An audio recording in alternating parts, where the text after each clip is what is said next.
was an ambush. How many did you save? Just like a dream. You did the only thing you could do. And you lost. Like a dream. Look, we're still in this thing. The day you walked away. But we have no idea what we're dealing with. Unfortunately.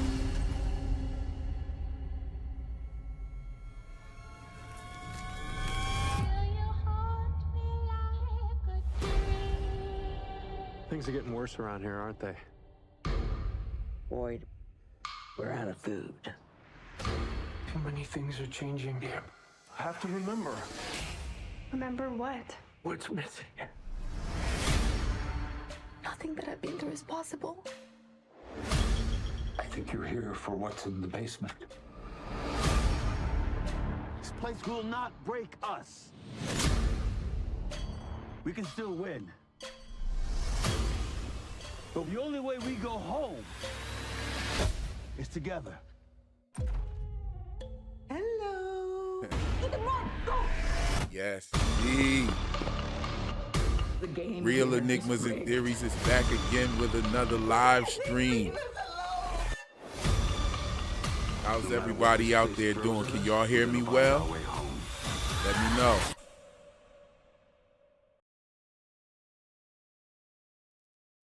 What's the sound like?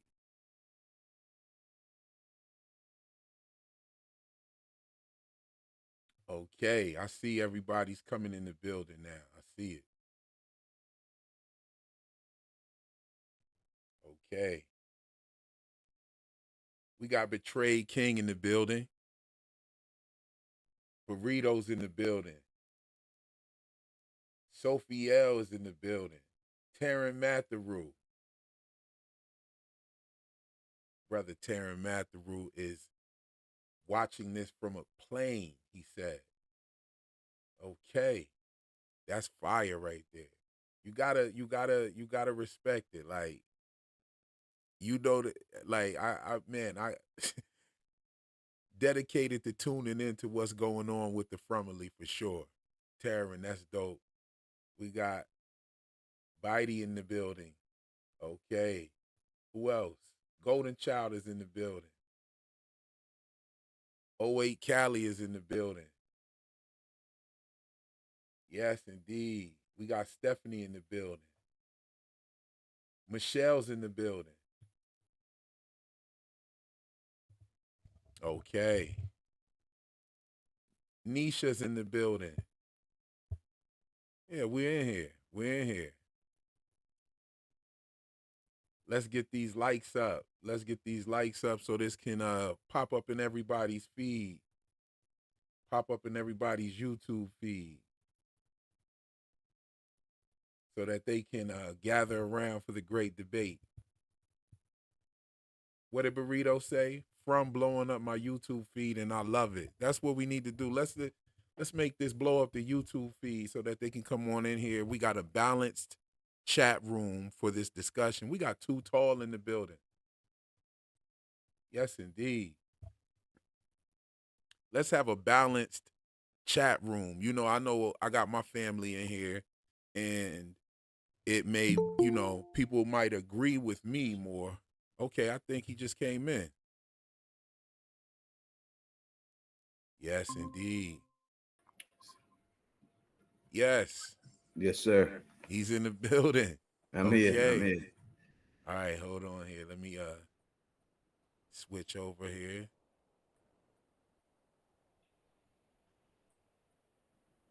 Okay. All right. Cut right over. There he is. Yes, sir. Tony Teflon's in the building. Yes, sir. Yes, sir. I'm here. 100%. And we're gonna talk about a couple of things before we get right into the debate. We can just discuss a few things. Let me see what's going on here. I can't see the chat, so let me see if I can. I'm gonna try to pull one up here. I can pull up something on YouTube. Just keep the chat live on this. Okay. I think this might work. Okay, so let me get this chat up so we can see what's going on here. Can everybody hear Tony well? Yes, indeed. The real Enigma. Yes, indeed. Okay. Yeah, I see you, Taryn. All right. So let me see if I can get this chat up here for us.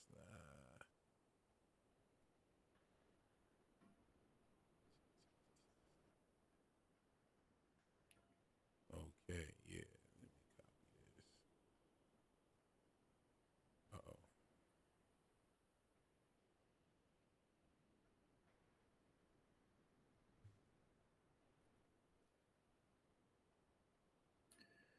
All right. Where are you at? All Okay. right. I'm right Let here. me. I can just pause this. I can see. I'll keep it right here. Okay. All right. We have it here. Oh, I can't send you the screen, can I? No, I can't see the screen. I can see. I can see it from over here. What's going on, Nisha? I can see it from over here from my phone. Yeah.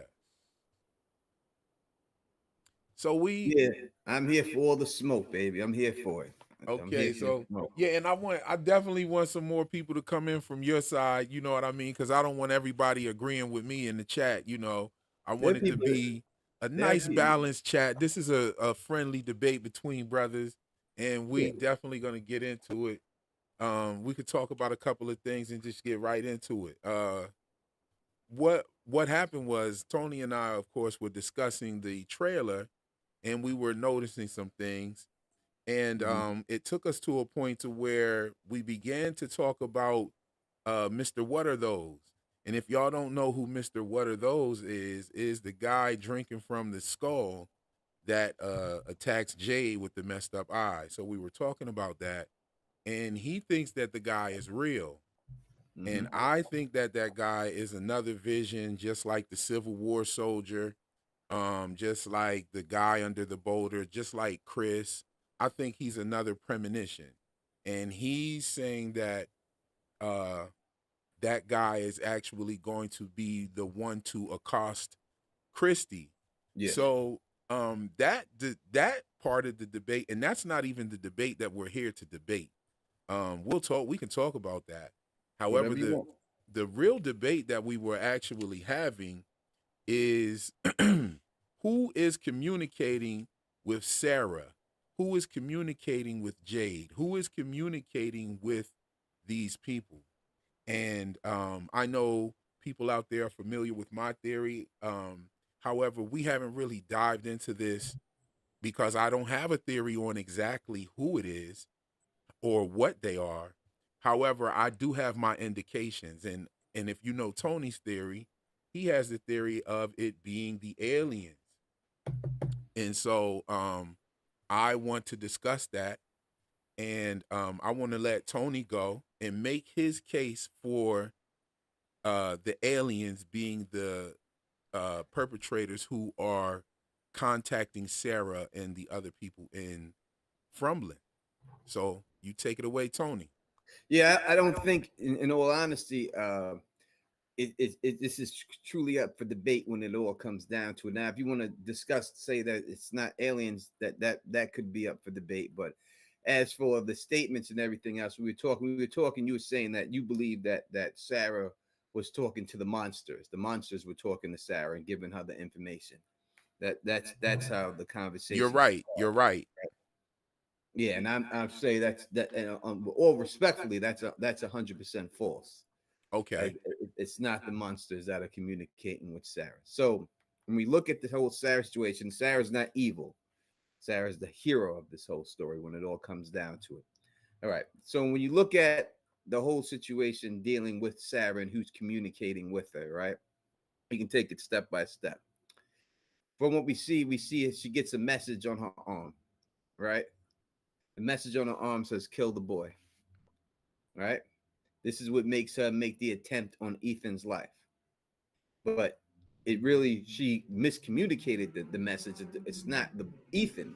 It really means for her to kill the boy in white. Now, the fact that we know, that I know for 100% certain that it's not the monsters telling her to do this, is because Sarah said herself in the show that these people have communicated with her. She's the first people that she was ever able, they were ever able to talk to, was Sarah. In all the years, and they say this, in all the years they've been here. All right. And they also told Sarah straight up that if you kill the boy, we can all go home too. Right? Because they told Sarah that they're being held prisoner also. So when you look at it, you have the people in the town, you have, which is Sarah, Boyd, and them, you have the monsters, and then you have this other group that's being held captive by somebody that wants to go home. And they're the ones who's communicating with Sarah, telling her to do these things. So it's not the monsters. Now, I believe that there are aliens that are being held captive, and people could disagree if they want, but someone is being held captive that's communicating with Sarah, and it is not the monsters that are communicating with her. Okay, so now I can ride with that. I could definitely ride with that. Oh, yes indeed. Thank you there for the membership. CA 1983 is a part of the Magnified Posse now. We are definitely in the building. Um, but I want to respond to that real quick. Okay, so I think that there are clues that are showing that whoever is speaking to Sarah is in cahoots with the monsters or the slow walkers. Now, I I I have to agree with you. I have to agree with you. Oh wow, 10 gifted memberships. If you receive one of those memberships, give CA 1983 a shout out. Use some of those new emojis. We'll go over the memberships and everything, but I'm gonna go ahead and bust down my response to the coordinates to Sarah. Okay, so if we look at who's been contacting Sarah, the first contact that we know of is of them contacting Sarah and to let the monsters in to, or no, the first contact we know of is them telling her of the two cars coming in. That she said that they told her. What we seen was that we see the thing on her arm is the first one. Mm-mm. She starts screaming when she's working. She's working. Well, she and revealed to us that something spoke to her and told her that the two cars were coming in. She said she revealed that. She said that something spoke to her and told her that the two cars were coming in. I believe she was in the tent with Boyd when she said it, or she might have been. I know she was with Boyd when she said it.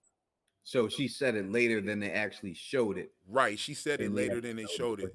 Is what you're saying. Exactly. So the first contact that we know of, that we not that we saw, but Okay. and even the first contact that we saw was her talking to them inside of the clinic. She was asking them why did they want her to pull the tongue out of Toby. Mhm. And they also told her to let the monsters in. Yep. These entities conveyed to Sarah that they are trapped as well. Okay, so let's just break it all down, and we know that we'll like lay out the facts, and I'll show you how they connect, right? Because there are more people that are getting contact and correspondence from these entities other than Sarah. That she said, they say specifically that she's the only one that they've been able to contact all the time that they've been captured. No, she said that she was the first one that they've been able to contact. No, she said, yeah, she said the first one that they were able to get in contact with. Right. So She said that they were the first one.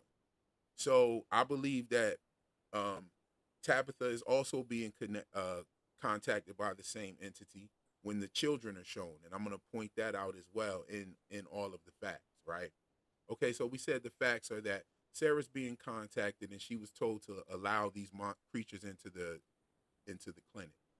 She was also told to kill Toby in a manner that would make it look like the creatures did it. So that could indicate one of two things: either it's them or it's not them. Someone trying to frame them. Okay. However, nonetheless, we hear the Jasmine monster proclaim that they did not choose to be that way. Okay. And so these are the slow walkers. They didn't choose to be this way. Now, when we look at the similarities between the slow walkers and the children were in those little cage dwellings inside of the caves with the slow walkers. So they live in the same spot, or they are contained, or they're prisoner in the same spot. Then we see the similarities between them. If you look at the slow walker's hands, and when you see Smiles Davis on the table, you see his hands. His hands look just like the little kids' hands, the gooey kids.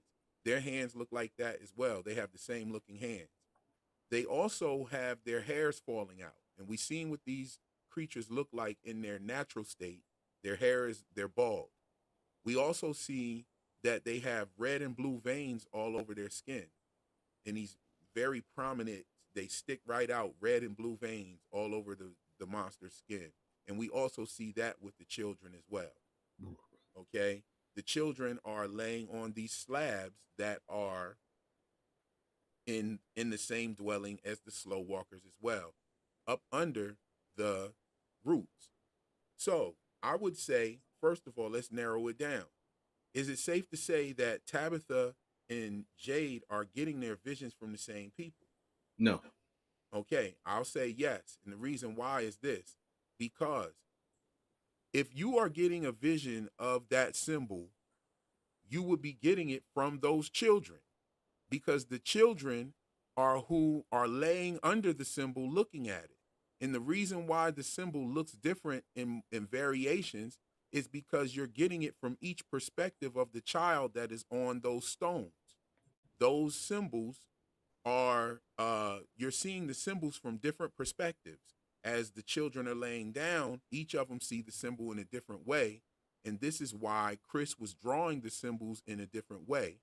And it would be safe to say that he was getting those messages from the children.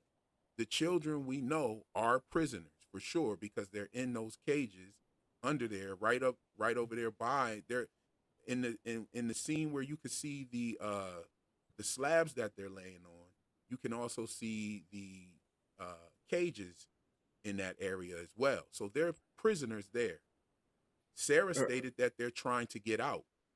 Tabitha thought that she had to go set them free. Now, to answer the question, is Tabitha and Jay getting the same visions from the same people? Yes, because at the end, he was getting the visions of the symbol, who is observed by those ghoulie kids. And Tabitha was getting her visions from the ghoulie kids.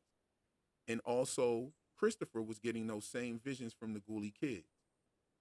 The Jasmine monster said, we did not choose to be this way. And so, I'll digress there and let you, answer back to some of that. Yeah, so I think you're swaying a little bit here. So the question was, you said that the monsters were sending her the visions. I told you that wasn't the monsters. It was someone else who's being held captured there, right? That's the one who's sending her, not visions. Now, again, you're talking about visions, that they're sending visions. They've never sent Sarah visions. She ain't seeing visions. Every time Sarah has something go wrong with her or something, her head starts to hurt, right? It's always something like that, or she starts to have a seizure or something like that. So it's different than what Jade and Tabitha are getting. They have no seizures. Their head doesn't start to hurt. They just see these things come to them. So there's two different things that are happening to these people. As for, it's no way that it's the monsters, because the people told us straight up to kill Toby and make it look like the monsters and leave the door open so that they didn't blame her, the people of the town, because they were trying to protect her, but they blame that the monsters got in. So that's the reason why she killed them in the way, cut the tongue out and cut them up like the monsters would have did it, opened up the door, left the door open so that when the people came back in the morning, they thought the monsters didn't do it and Sarah didn't do it. Now, when she was told to kill the boy, Sarah's never seen the boy in white. So the only boy she had seen up until that point was Ethan. So she assumes that this is the boy they wants us to kill. And she says right there, I have to kill him. If I kill him, because they told if I kill him, we can all go home. Not just her and the people there, but the other people being captive can go home if they kill the boy. So if it was the case that these other people are sending all the visions, we also seen the guy, right? Now she said she's the first one. You're saying other people seen it too. She's the first one they were able to ever able to get in contact with. But we have the guy that was with that seen the same symbols as Jade's back in the day getting the visions. So if she's the first one and you're saying that they're sending her the same visions, that dude who was seeing the visions would have been the first one because he's already been gotten the visions, right? From back in the day. So he was given those visions and they still said to her, she's the first one. So she wouldn't have been the first one if they already sent things to this guy. So it's not the same people sending those things. The people that are communicating with the Sarah are also the people that turn the radio on. Because if you listen to all the radio songs, it's always, we got to get out of here. Somebody help us. That's what the songs that usually come on because they're trapped too. They're being held captive. They're also. So it's not the same people that are sending the visions to Jade, Tabitha, and the guy from back in the day who was reading the same book as Jade. It's a totally different entity that's being held captive. Okay, so I can agree with some of the things that you said. You said about the radio and the messages on the radio. However, this some of the similar things are happening to them. Sarah's nose was bleeding in the tent, and Tabitha's nose was also bleeding when she was approached by the children standing outside of the cave, and her nose started bleeding as well. Um, as far as Sarah being the first one contacted by them, she said that she was the first one that could hear them. In other words, she was the only one actually hearing voices. And Sarah has been able to display, no one else has heard any voices. You know what I mean? Well, I guess you could say that Boyd has, but these are like a vision. And I think that that is a different entity that's contacting Boyd other than what is contacting Sarah, what made Ethan have his seizure, what made Tabitha have visions and Jade have visions. Now, out of all of those, Sarah is the only one that's actually hearing their voice. She was able to hear Abby's voice and tell Mr. Fish and Loaves that she was wrong. Okay. Now, the creatures also have an ability that they know everybody's names because the grandmother knew how to try to persuade Megan to open the window. The same with the Jasmine monster.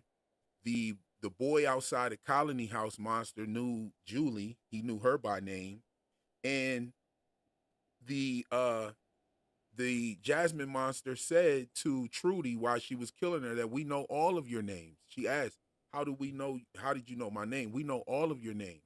So the entities definitely have some type of ability to peer into the mind of these people, right? And so Sarah seems to be the only one that can actually hear their voices. And those voices are saying that they're trapped.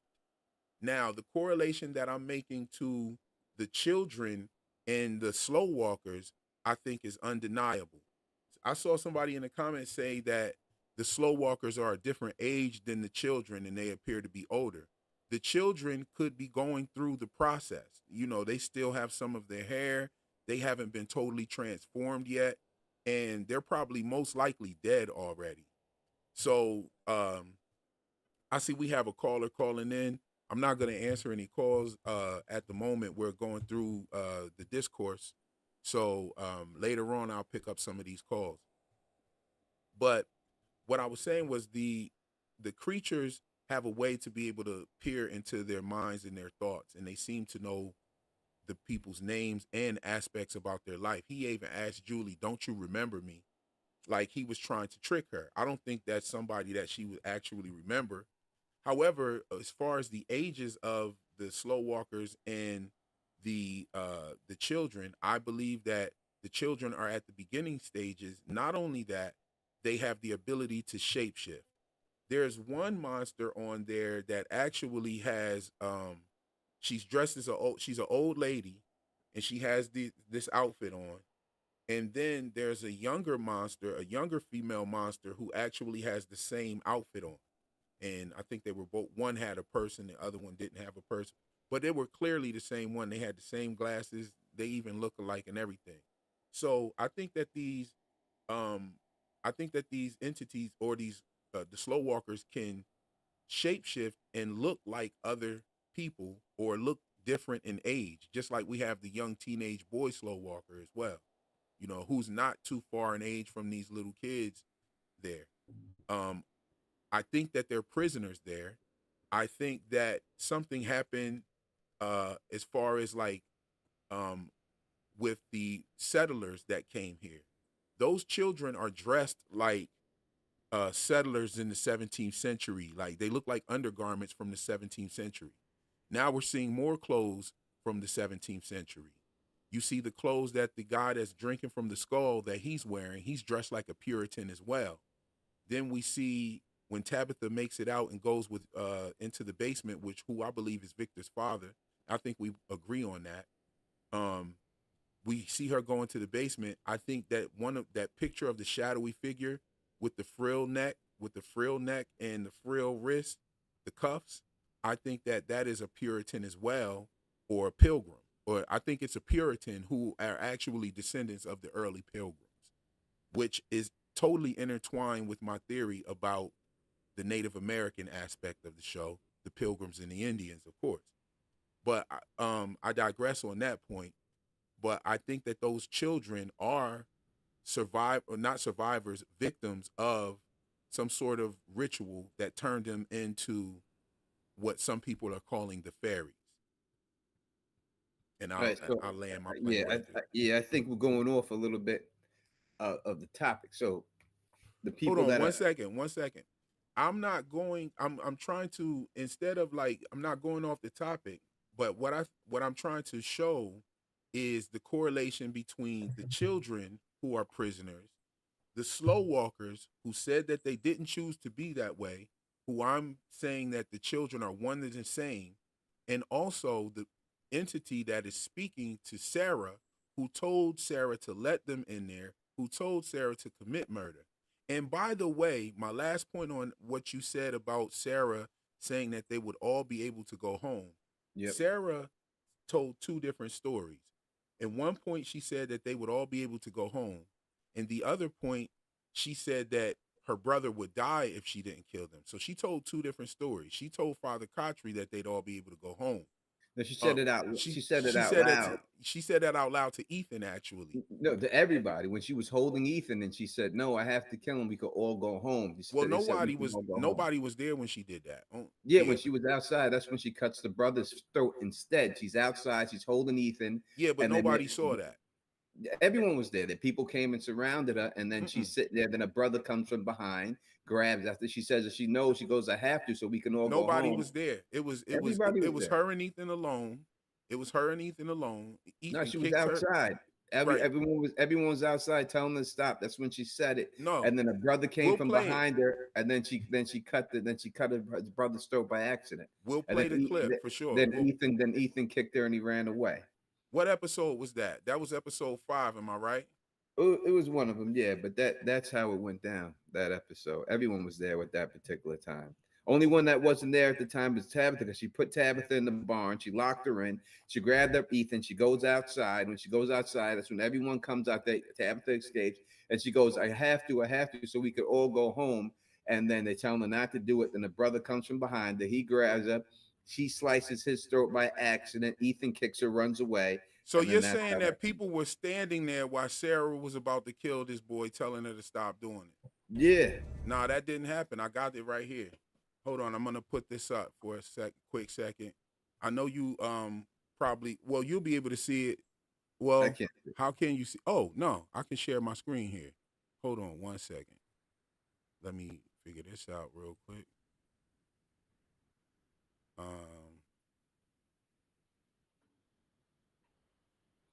think I should do this first. pull this up a little bit. Okay, so I have it. I'll just add it in. Because I can only see you. Yeah, Right. yeah. Yeah, that's all I can see on the screen. I can't So I'm see gonna anything. just share my screen here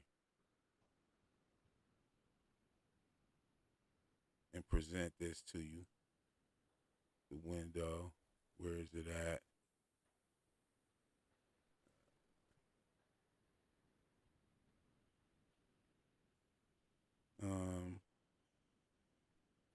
Let's just go to the screen here. Hold on 1 second. Give me a minute. Bear with me.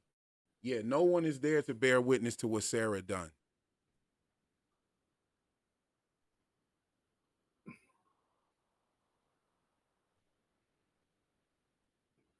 That's how she got away without nobody seeing. She didn't get away with it. Yeah. All right, go on. I can see it now. So Sorry, brother towards the goes barn with inside there. Matthew's lady and her boy. You can fast forward this part. That's fine. I can't hear it, but you This can put is it right here. You can No put one's that- there. That's when she first grabs him up. Yeah, and no one Not is when, there. not when she got the knife to him. I'm talking about when she got the knife to him. She gets the knife to him, and no one's there. No one's there the whole time. He's got the staff. She's got the knife. Okay. I can't hear what she's saying. You can play the volume. Tabitha's inside at the Right. thing. She's Tabitha's locked inside. up. Where's my mom? Still nobody there. Yeah. Tabitha's locked up. Just She like bends over down your trying to be nice. stories. You can't play the volume You're on it. gonna be the We hero. can hear it. Let's see. Where's my mom? I want my mom. You're doing this for her. There, the brother shows up. Sir, what are you doing? Tries This to is grab why we him. go home. Let him go. And she just says right there, we gotta go. We can go home. I gotta do it. So we can go home. You hear her say it again.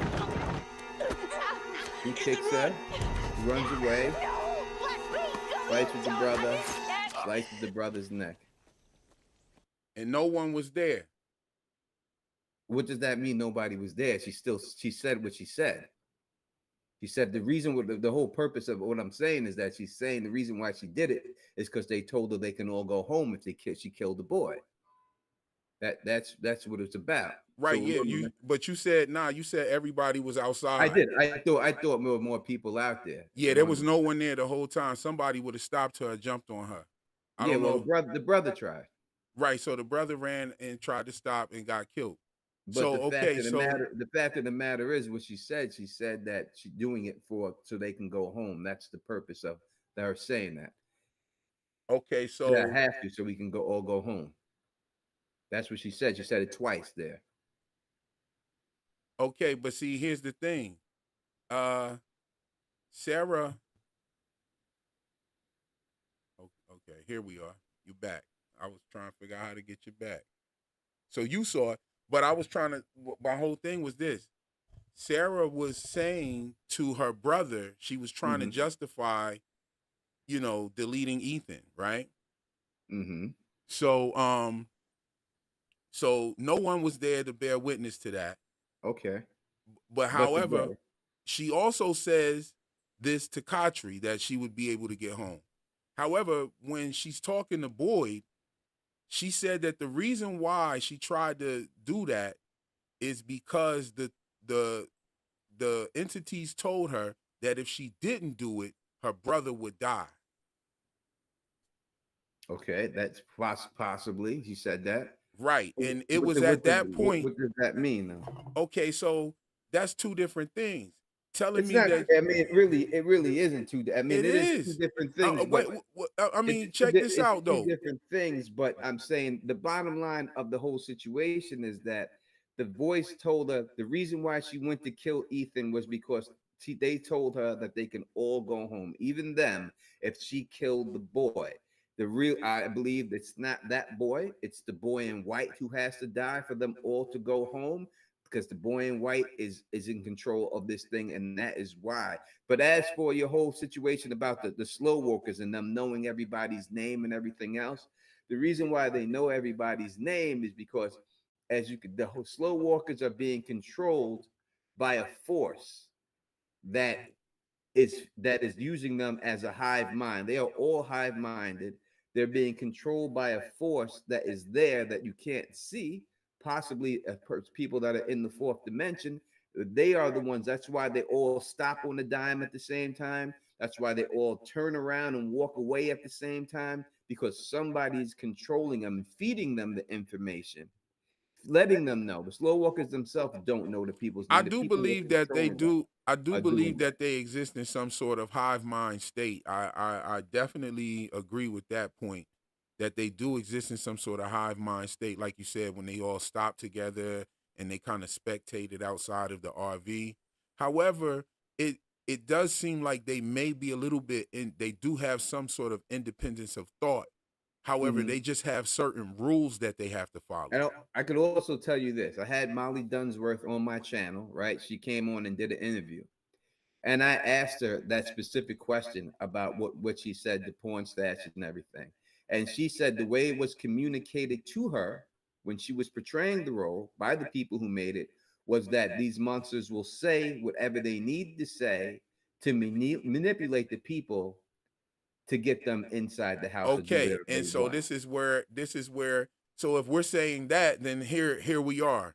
That proves that kind of proves my point actually, right? Well, So it when they means that told if she's, Sarah that she's the only one that they spoke to, they could have been lying, right? I mean, Not a, that's a hypothetical. I can't. well, no, I mean, I'm we could using say the anything information that you got if from they. Molly Dunsworth. I'm Well, using it. that's not hypothetical. I'm saying this is the actress in the show, and this is what she told me. I'm Okay, just going by what she said. She said that the instructions that she was given when she was portraying the role was that they're willing to say anything to manipulate the people inside. So they could have. So her saying that we weren't asked to be like this, and she walked away and everything else. It seemed like to her that it was all this manipulation just so she can get in there. That's the way she said it. Now, if it's different, it is, but I'm just going by what the actress said. okay, no, so I feel you on that. I have no qualms with that at all. Here's the thing about them, being the hive mind or whatever, and what we were talking Yep. about with Sarah. Um, Mhm. they could have lied. But what we do know is this. She told two different stories. She told two different stories. Um, and I saw somebody say two different stories is not the same as leaving out information. This That's is definitely two different stories. This is not leaving out information, because she specifically said that if she didn't kill the boy, that her brother would die. But she also said that if she didn't kill, that she could kill the boy and we'd all go home. But only one of she was those things told that. actually had the chance to come to fruition. And here's the thing. She didn't kill the boy and her brother died. So that statement was true, right? So the statement that she said to Boyd was true, that they told me if I didn't kill the boy, my brother would die. So that is the statement that we know is true, because that's exactly what happened. She didn't kill the boy. She didn't kill Ethan or the boy in white, and her brother died. So Mhm. the statement about going home could have been trickery. I don't know if it's trickery. Like I said, from That, my side of this, I think that this is some sort of game. yeah, Now, as it far is. as technology and science fiction is concerned, I wouldn't be mad if it's a video game of some sorts and we find that out maybe in the last season and or in the last episode, like they did on Saint Elsewhere. But Mhm. I wouldn't care, right? That's not what I'm saying. What I'm saying is this: the slow walkers are prisoners. The Jasmine slow walker said that they didn't choose to be that way, and so they're a victim of something.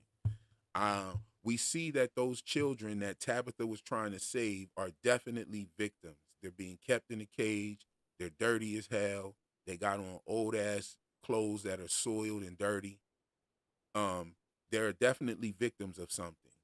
They are definitely victims of something. We see them laying on slabs. Yeah, they're We all see, victims. right. Everybody there is a victim, except for the people that are controlling the whole game. Okay, so So the yeah, only so scary the everybody's a only victim. scary aspects that we can definitely say are prisoners are the slow walkers and those ghouly kids. And so there is absolutely zero evidence to say that there is some aliens talking to this girl, is what I'm trying to say.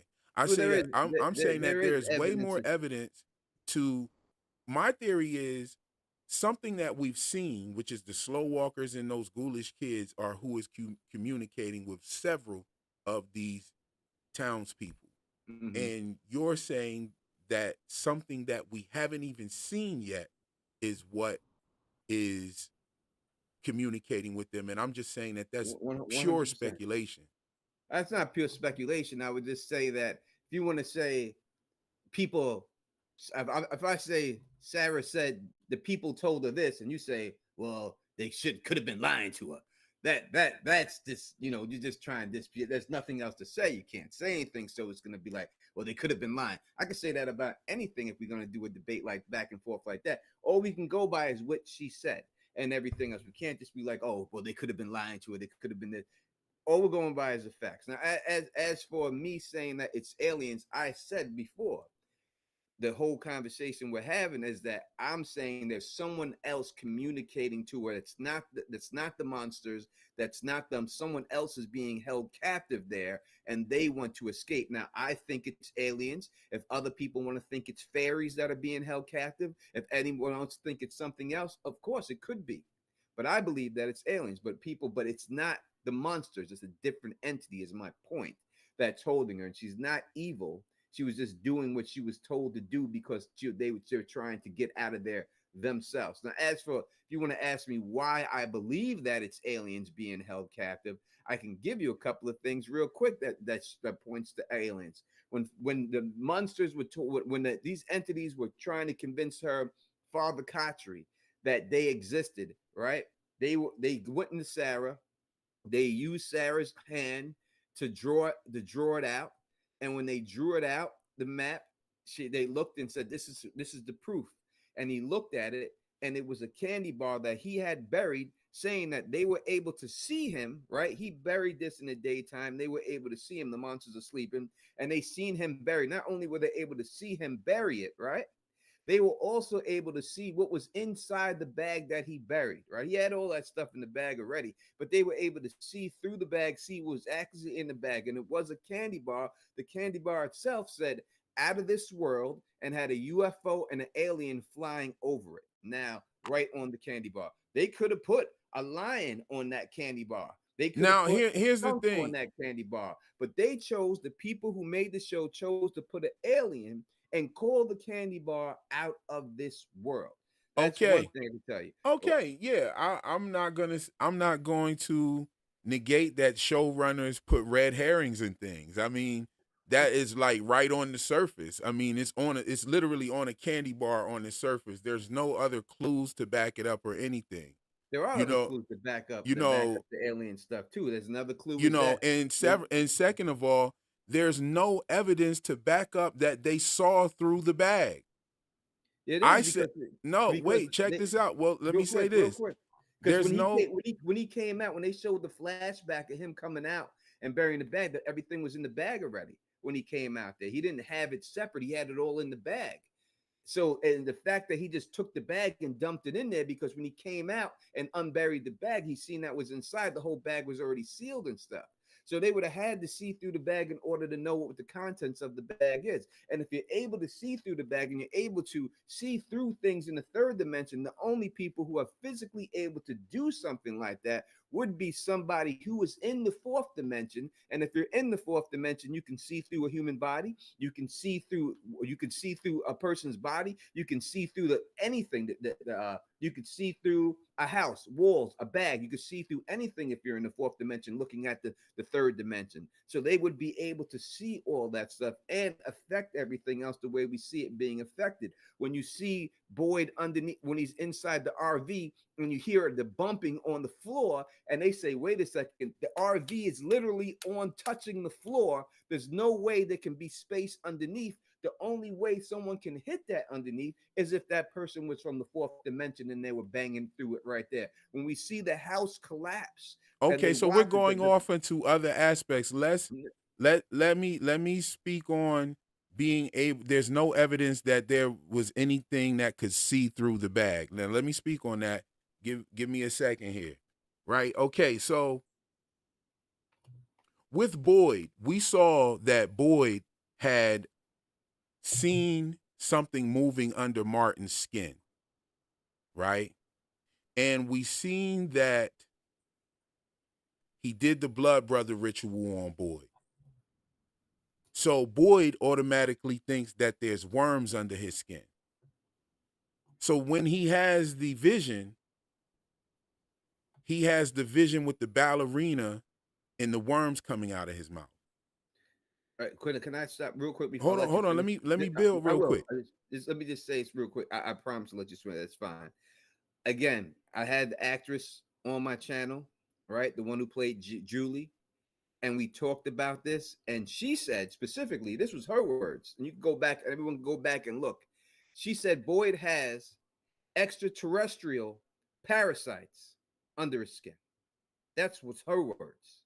That's the word she used. She said Boyd had extraterrestrial parasites under. Now, I don't think she should have said that. I think she slipped up when she said it. She was feeling uncomfortable on the channel, but those were the words that she used. She said extraterrestrial parasites under his skin. But go right ahead. Okay. So what I was saying was about Boyd seeing the worms coming out of the ballerina's mouth. I think that the visions and the entities can only communicate with you based on what you know and what's inside of your head. Because we see that those were not worms inside of Boyd's skin. Those were cicada nymphs, because we seen him put them in Smiles Davis, pause, and then once they got in there and dried his body out, then they reemerged and came out. So worms don't turn into cicadas, right? So whatever was under the skin was cicada nymphs. But because in Boyd's mind, right, he thought they were worms, the entities, premonitions that he was having involved the worms, because that's what he thought was up under his skin. Yeah. Now, so I make that correlation to say this. Father Khatri knew what was inside that bag. And if those entities are able to peer into your thoughts and peer into your mind, that's how they could have known the contents of the bag. They know all of your names, okay? They know all of the individuals' names. They know things about their grandparents. Like I said, they tried to coerce Megan with the grandmom. Megan, it was until Megan said, "Yo, you don't look like my grandmom. You're not my." She didn't say you don't look like my grandmom. She said you're not my grandmom. So I think that those entities can peer into your mind and deal with the thoughts that you know. So there's no evidence that says that something looked inside the bag.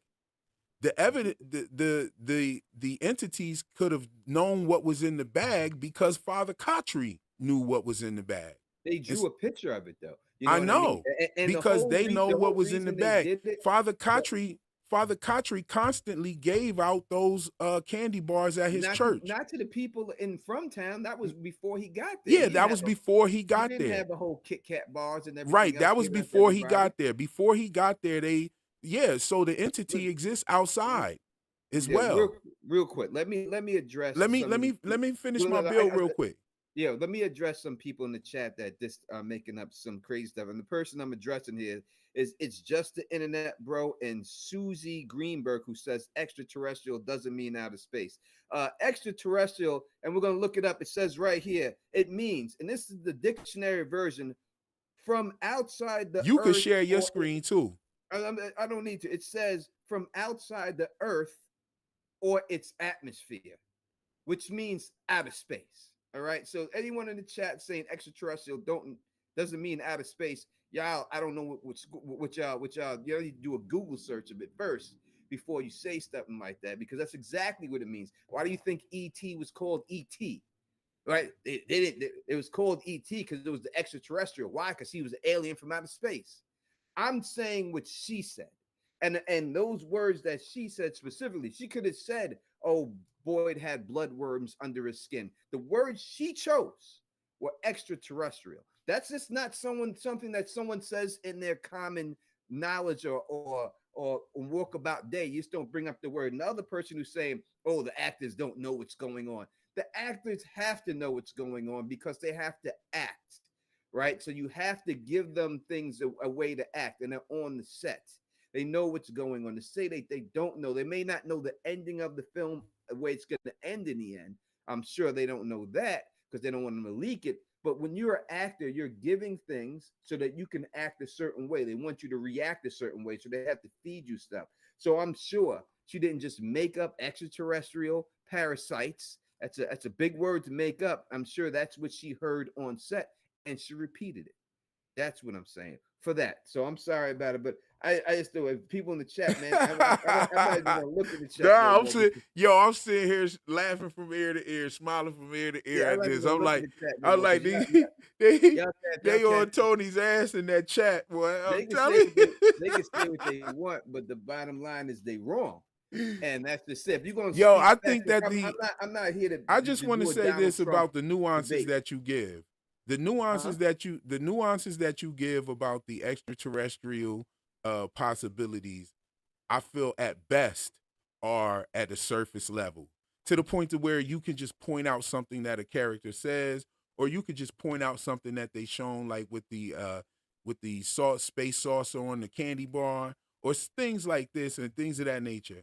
But I just don't see where it actually like breaks the surface. And just for a show like this, right, to have so much attention to detail, attention to the casting, attention to the actual soundtrack and the score of the show, I just feel like the answers are more deeper than just, okay, they showed us a candy bar. That right there would be a lazy red herring, in my opinion. No, that's one thing they showed, but they showed a bunch of other things too, pointing in that direction. Right. They even talked about the magic ball of fire and things of that nature. Ball of fire. But I just want to say that, okay, so we do know, all right, so I'm gonna go deeper, right? I'm going a little bit deeper, and I'm saying that the monsters have conveyed to us that they know exactly what's in our minds.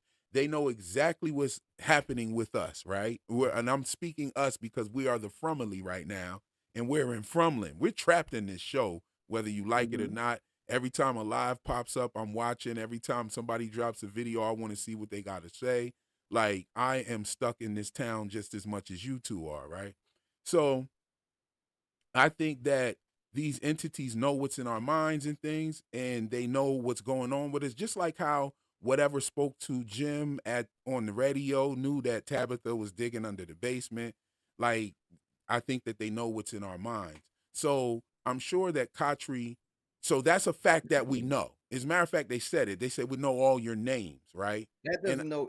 I don't think that the information that they have would just stop at their name, right? That doesn't make sense. That doesn't make sense. We know all your names, but we don't know shit else, right? We don't know nothing else. We just know your names. That doesn't make any sense. If they're a hive mind and they're being controlled by something else, that's all they need to know. They don't need to know their whole background and their whole story. Again, I believe it's that they're being controlled by someone. They may even be avatars for other people, could be working through them, right? So what we do know and what we have to do and is trust the show. If the show is telling you something, right, you can't just say, oh, the show's lying, or the show don't know what they're talking about, or the show's trying to do it. If the show tells us something and the show told us that they were able to see him bury that bag and put it in there, then that's what we have to go by. We can't. That's what I'm going by, bro. That's what I'm saying. So the show didn't tell us that they were able to see what was in the bag. It said they were able to see what said that? Who said that?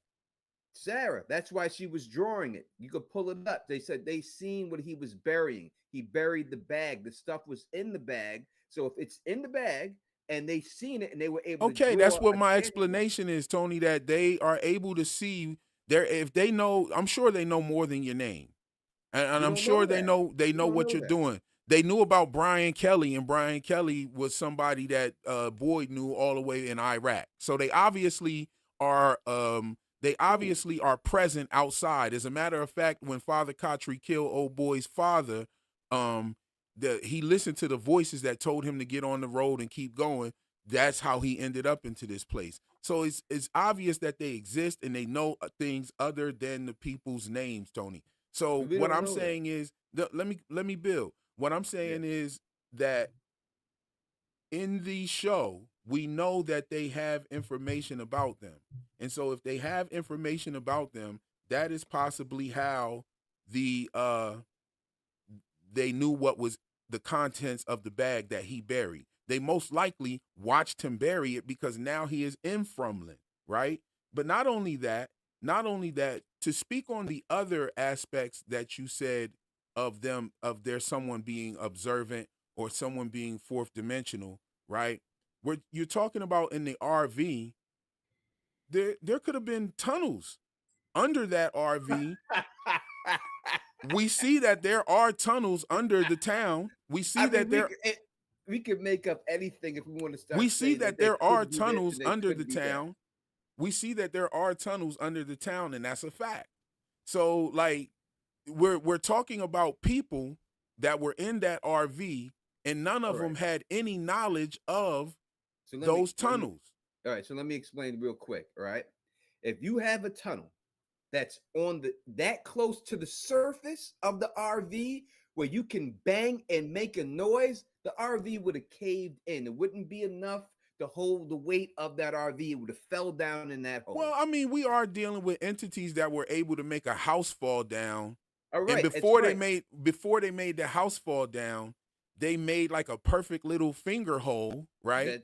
Right, yes. They made like a perfect little finger hole right through the floor above the hole that she was digging in. Like all of that stuff came down before the house. Exactly. So let's go through the house. If a fourth dimensional being affects something in the third dimension, you would not be able to see what is being affected. You would only see. I'm totally aware of one dimension, two dimension, three dimension, maybe the people in the chat aren't. So let me just put it out there. So you wouldn't be able to see. So when you see cracks forming out of nowhere into the house, it's a better possibility that someone's in the fourth dimension is affecting the house. You can't see that person. You only see the cracks and you see the house come down. Same thing with the hole in the floor with Tabitha. When you see it tap the floor, there's no way it should have opened up like that. Same thing with the chest, girls whose chest was broken open when they say her husband says, I don't know, I just came back. Yeah, but we're talking about a place. We're talking about a place where the trees are moving. The trees can you can be teleported from one spot to another. We're talking about many different like unexplainable things. Like fourth dimension would just pretty much like be left up to our interpretation at this point. I mean, it could be proven to be like there's some fourth dimensional technology or fourth dimensional beings or beings that can manipulate the fourth dimension. I'm not arguing that. That's fine. That's cool. What I'm saying is that there's nothing that literally said or was evident that they could see through the bag. That's what I'm saying.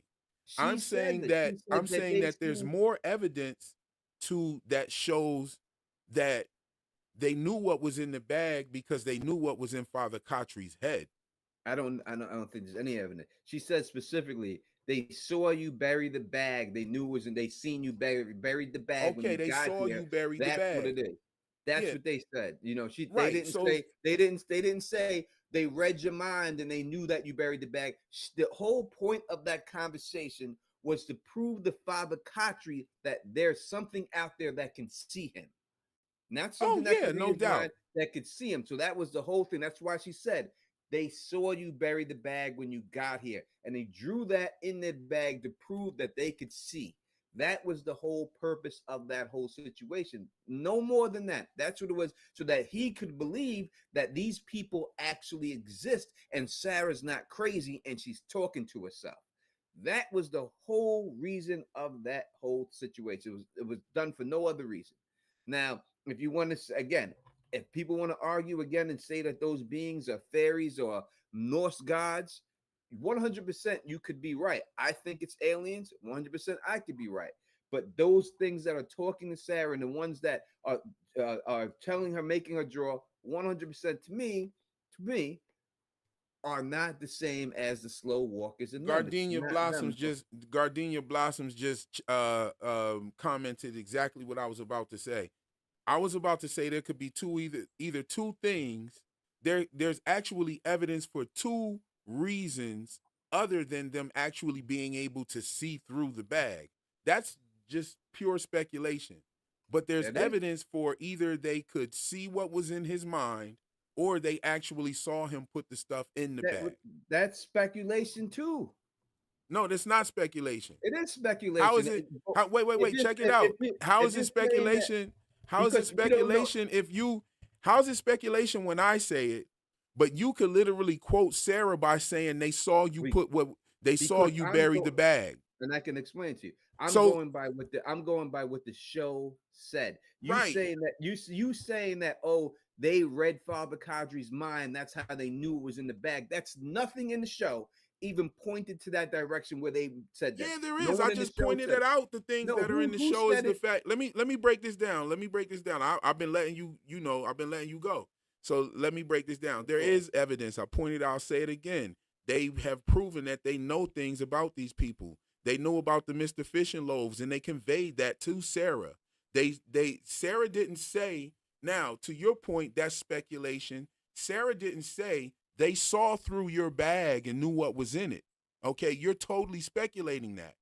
But I'm not speculating when I say that they could know what's in your mind if they've already shown in the show other instances where they know what's in people's minds. Second of all, they could have seen him put those items in the bag, and that would reference what Sarah said. She said they saw you bury the bag. So what's to say that they didn't see him put the items in there? They could have seen him put the items in the bag. The bottom line is that they seen it. That's the point. How they seen it, whether they seen it through the bag or they seen him bury it, it is it. They didn't read his mind and know that's what he had in the bag. They seen it. That was the whole purpose of that conversation. How do you know they didn't? How do you know they didn't read his mind? That's what I'm saying. How do you know that that's not how they Number knew? one, I would say this. Everything that anybody says is speculation until proven by the show. I'm going by how they didn't. How do I know they didn't read his mind? Not necessarily, because they Tony. could. It's anything in the show. If we say that the creatures can't come right into now, the house let me that say has this a right. perfectly placed talisman, that's not speculation. That's something that has been proven on the show. We have seen them prove on the show. Hold on one second. We have seen them prove on the show, and we have heard the creatures say it out of their own mouths that they know all of their names. We've seen that, and we've heard them say that out of their own mouths. So that means that they have information. We've seen nothing that says that they could see through the dude's bag. The literal quote from Sarah was that they saw you bury the bag. That's so right. if they have the capability to see him bury the bag, then it would just be a no-brainer that they would be able to see him put the stuff in the bag. If he did, but if the bag was already full and he buried the bag, then they would have had to see through the bag. That's the only way they would have did it. Now we would have to assume that when he's driving, he had a candy bar, he had all this stuff out, and then he put it in the bag, and then he went outside. He went outside with the stuff. In order to believe that, we would have to believe that he had all that stuff in the car. He walked outside, put the stuff in the bag, and when he had it outside, put it outside in the before he buried it, put it in the hole, and then buried it. Shout out to Noel Cox for becoming a member. And then buried it in there, right? Welcome I'm not going to keep going over the point. I'm not going to keep going over it. What I'm saying is the whole purpose of that scene was to prove that the things are real that's talking to Sarah and that they can see them. I agree with that. That's the whole point. Now, as for everything being speculation, everything is speculation until it's proven by the show. There's a picture right now that I believe is Eloise inside, and that's Victor's father. That's speculation. I don't know that to be fact. No, that's factual. It's not the Victor father part, but the picture of Eloise is factual. It's not factual until it's proven. Yeah, she's even wearing the same shirt. But it's not factual until it's shown in the show and it's proven, right? Until they say Who it. would that be? We can't. It's all everything is speculation until it's factually proven by the show. Anything that you say, anyone says anything about a Norse god, anyone that says anything like that, you could have a clue that points in that direction, but it That's doesn't like mean that's saying, what it right? is. That's like saying the cow that we see die isn't dead. That's not like saying that. Come on, Yeah, it that's is. crazy. Because we're No, speculating that's crazy, we're bro. That's crazy. speculating That's until obvious that the cow's neck is sliced yes, and he's and laying on the floor. it's just as obvious. It doesn't have to be dead. It could be fatally wounded. It's dead, bro. We see the cow not move. You see this neck is that is not even Okay, close to being the same that's thing, just bro. as obvious as that girl's face is on that picture. it's That's not just as obvious. That's not speculation. I think it's her. I believe it's her. But we can't be sure until we watch the show and we're proving that it's her. But I believe it is. I believe that's Victor's father.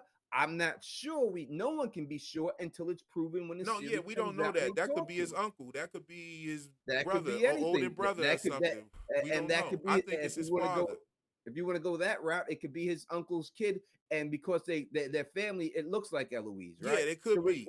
Well, nah, I doubt that. I doubt all of. I think it's. I think that is. I think not only that. I think what confirms it is the fact that she has the bottle trees out there.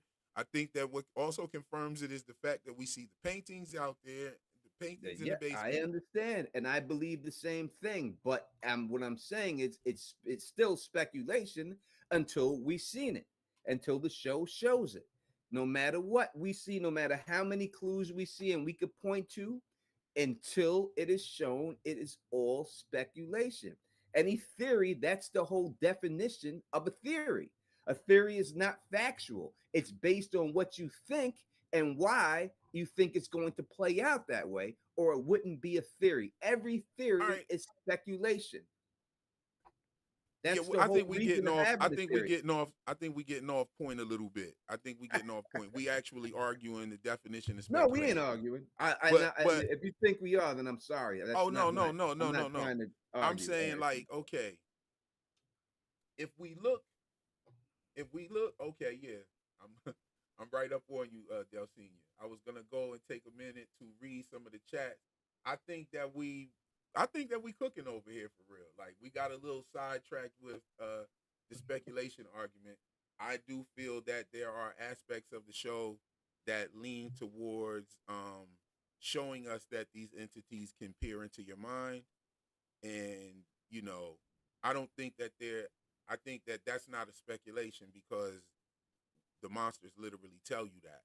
You know, they say we know all your names, and so I don't think that their information about the people in the city would be limited to just their names. If they're fed that information, that wouldn't mean that they can actually do it, right? If you're saying they're a hive mind and someone's controlling them, then them themselves, as I don't think that they're necessarily all just hive mind. I think it's a hybrid hive mind. I think that they do act independently on themselves, and however they are somewhat of a hive mind as far as having rules. As the dude, I can't think of his name right now, that's chained up with Boyd, right? And Boyd goes to free.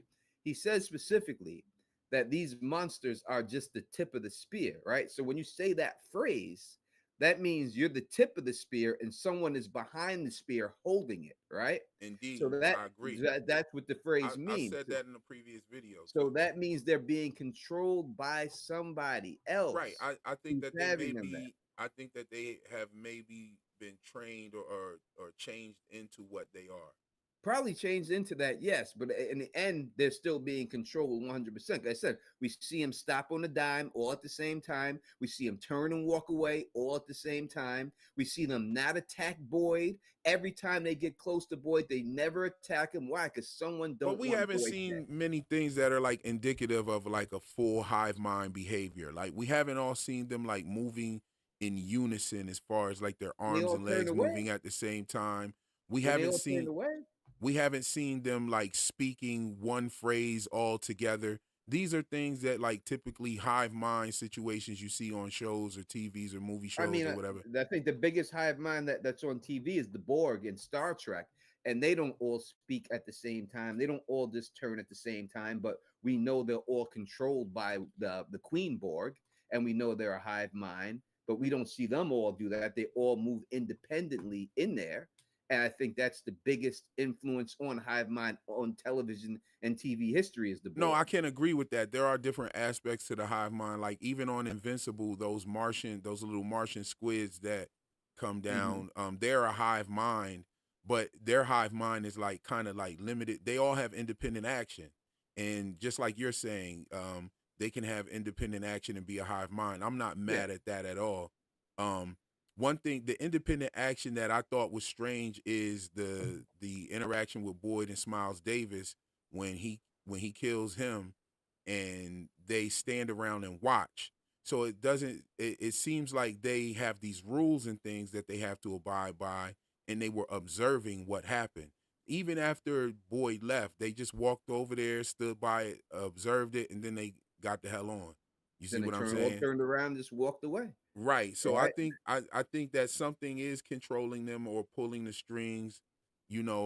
I think something in that way is happening. However, they definitely seem to have a very lucid uh independent action. Like even developed the one broke off and developed a whole relationship with this dude. This dude was leaving flowers out there to her. They were having conversations. They were talking about certain things. Like she she even kind of like gave him the ultimatum, and that to me speaks like she was like, "Yo, I'm not coming up here no more. You won't let me in. You don't trust me. Blah blah blah." That's what got him to open the window.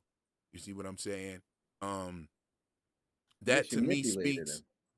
that to me speaks more to like them being able to it kind of is reminiscent of the Smiles Davis monster as well, like how he wanted to play the game with Boyd.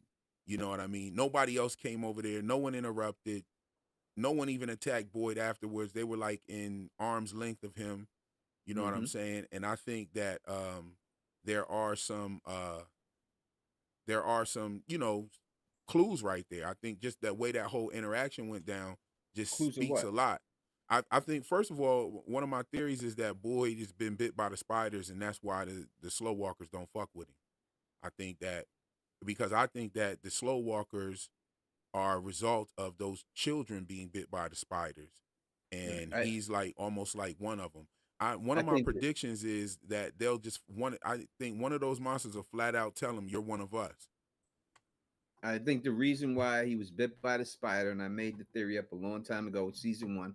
Again, I was covering the show in season one. Not a lot of people were covering it back then, and Yeah, I wasn't even on YouTube until last year. yeah. So I made the theory up that when he got bit by the spiders would cure his Parkinson's disease. That's why he got bit.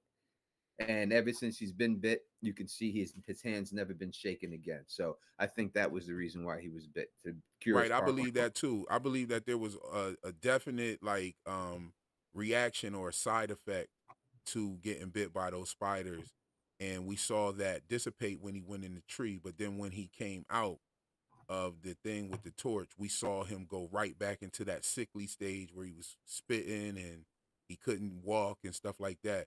But how do you go from can't even walk to like climbing up a rope? That leads me to another part of a debate that we had before that I'd like to bring up. But Yep. before I do that, I do want to take my mod's advice and go through some of these comments here because we got a lot of action going on in the comments. What's going on? I'm gonna go back a little bit too. I'm gonna go I can back a say little bit. people can say what they want, and there's people who do and people who talk in this world, and that's just what always will be, and that's it. That's the way life goes. Okay. Hell, the deepest part of the unknown oceans could be considered extraterrestrials, says Golden Child. He said what? The deepest part of the unknown oceans could be considered extraterrestrial. No, please, dude. It says outside the atmosphere. Mm. That's what the dictionary says. Let's just go Outside through a the couple atmosphere, of them. If you want are the to, oceans let's in just the go atmosphere? through. Let's just go through a couple All of right, them look, real quick, let and me if you answer want to that real quick. respond to them, just write it down. I'll give you a chance to respond to some of these because, yeah, you know, over here in the Fromland, we definitely be hitting hard. Some of these people be bringing some heat in these comments for sure.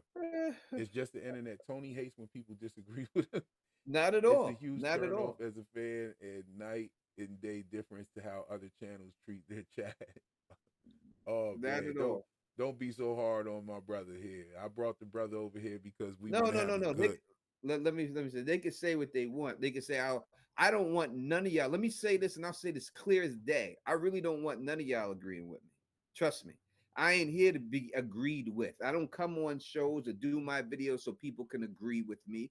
I put the evidence out there. As for the comment that said the deepest part of the oceans could be extraterrestrial, I clearly read to you what the dictionary says. It's outside of the atmosphere. So if you think that the deepest part of the ocean is outside the atmosphere, I would say you need to go back to school and learn Yo, something. dig All this right? right. Somebody says Tony's strong and wrong. Aliens would be such a cop out. It's too much symbolism, history to just say aliens. No, listen, Okay, you cannot like it. And I'm not saying that I'm right about the aliens. I said specifically, people say it's fairies. People say it's Norse gods, right? People say whatever it is. Well, my point is that there's a different entity that is also trapped there, just like the people in Fromland. So you can say it's not aliens, as I said. You don't have to agree with that. You could say it's North gods. You could say it's fairies. I will not tell you it's either any of those. I believe it's aliens, but it's possibly could be any one of those things also. You understand what I'm saying? So you don't have to believe what I'm saying. And as for people not agreeing, I said it already. I don't need nobody to agree with me. The bottom line is my record speaks for itself. You can go on my channel, look at my videos, and see that I've gotten everything right. I predicted that Boyd was in the well when he was in the well, and no one knew where he was at. I said he was in the well, and I used that because Tyon. I, Tyon I Reed says I gotta watch the show over again before season 3. I mean, go ahead. nonetheless, we got to do more of these, bro. Because I'm gonna tell you what this is. We got to do a couple of these before season 3 even starts, and maybe a few during, because this right here gets you ready to go watch the show again, like, and go back and look at some of them things. You know what I'm saying? Like, you definitely got bodied on the point of nobody bearing witness to what Sarah was trying to do to Ethan. I But don't think I got bodied on oh, anything in all yeah, honesty. you This was at all. I'll be you honest. got I'll be you honest. I'll be honest. I don't think all I said was the point I was making was I don't need anyone to bear witness it. The point I made in that whole statement was the reason why she did it. And the reason why she said she did it was because they could said that they could all go home. Nah, I That's make why that she was point just trying to to do say, it. like, sometimes we forget certain aspects of the show, like, you know what I So mean? that is why I said that. As for the people being around, I did think there were people around. They weren't. That's fine. But the whole thing was I can't remember every second of every minute of every episode. I have a life, right? That I have things going on and everything. So I don't have that mind to remember every exact thing that happened in every scene. But the point I made was that she tried to kill Ethan so they can all go home, not just the people there, them, the other people that are communicating with her that are also being held hostage. They can go home. When it came down to Victor's mom, when she said, I'm going to the lighthouse, and after I'm done to save the children, and then we can all go home. That's what she said. That was the reason why she left her kids there. That she had to go to the lighthouse to save the children. That's what Victor told him. Now, what will I say that? Well, she could have been lying to Victor, right? That's what people are trying to say. Well, she could have been lying to Victor when she said that. No, you can't say she was lying to Victor because we have to take the story on what they're giving us. We can all just make things up. Oh, she was lying to Victor. She didn't have to go there to save the children. That's what she said. That's what we have to go by. Sarah's saying that these creatures were able to see him bury the bag, then they're able to see him, not read their minds and know what was in the bag. We have to go on what the show is showing us. We can't just make things up because we want to. We have to go by what it's saying. If she's saying that they said they could see him, we can't just say, well, maybe they read her mind. It's like saying anything. We can just make up a whole bunch of stuff if we go down that route.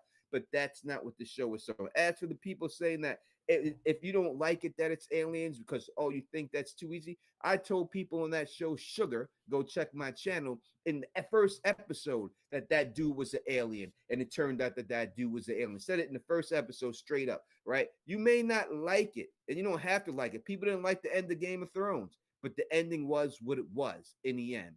And the Okay, show, so dig real this. quick, let me finish. The show is dubbed a a science fiction horror show. That is what it's classified as, a science fiction horror. Period.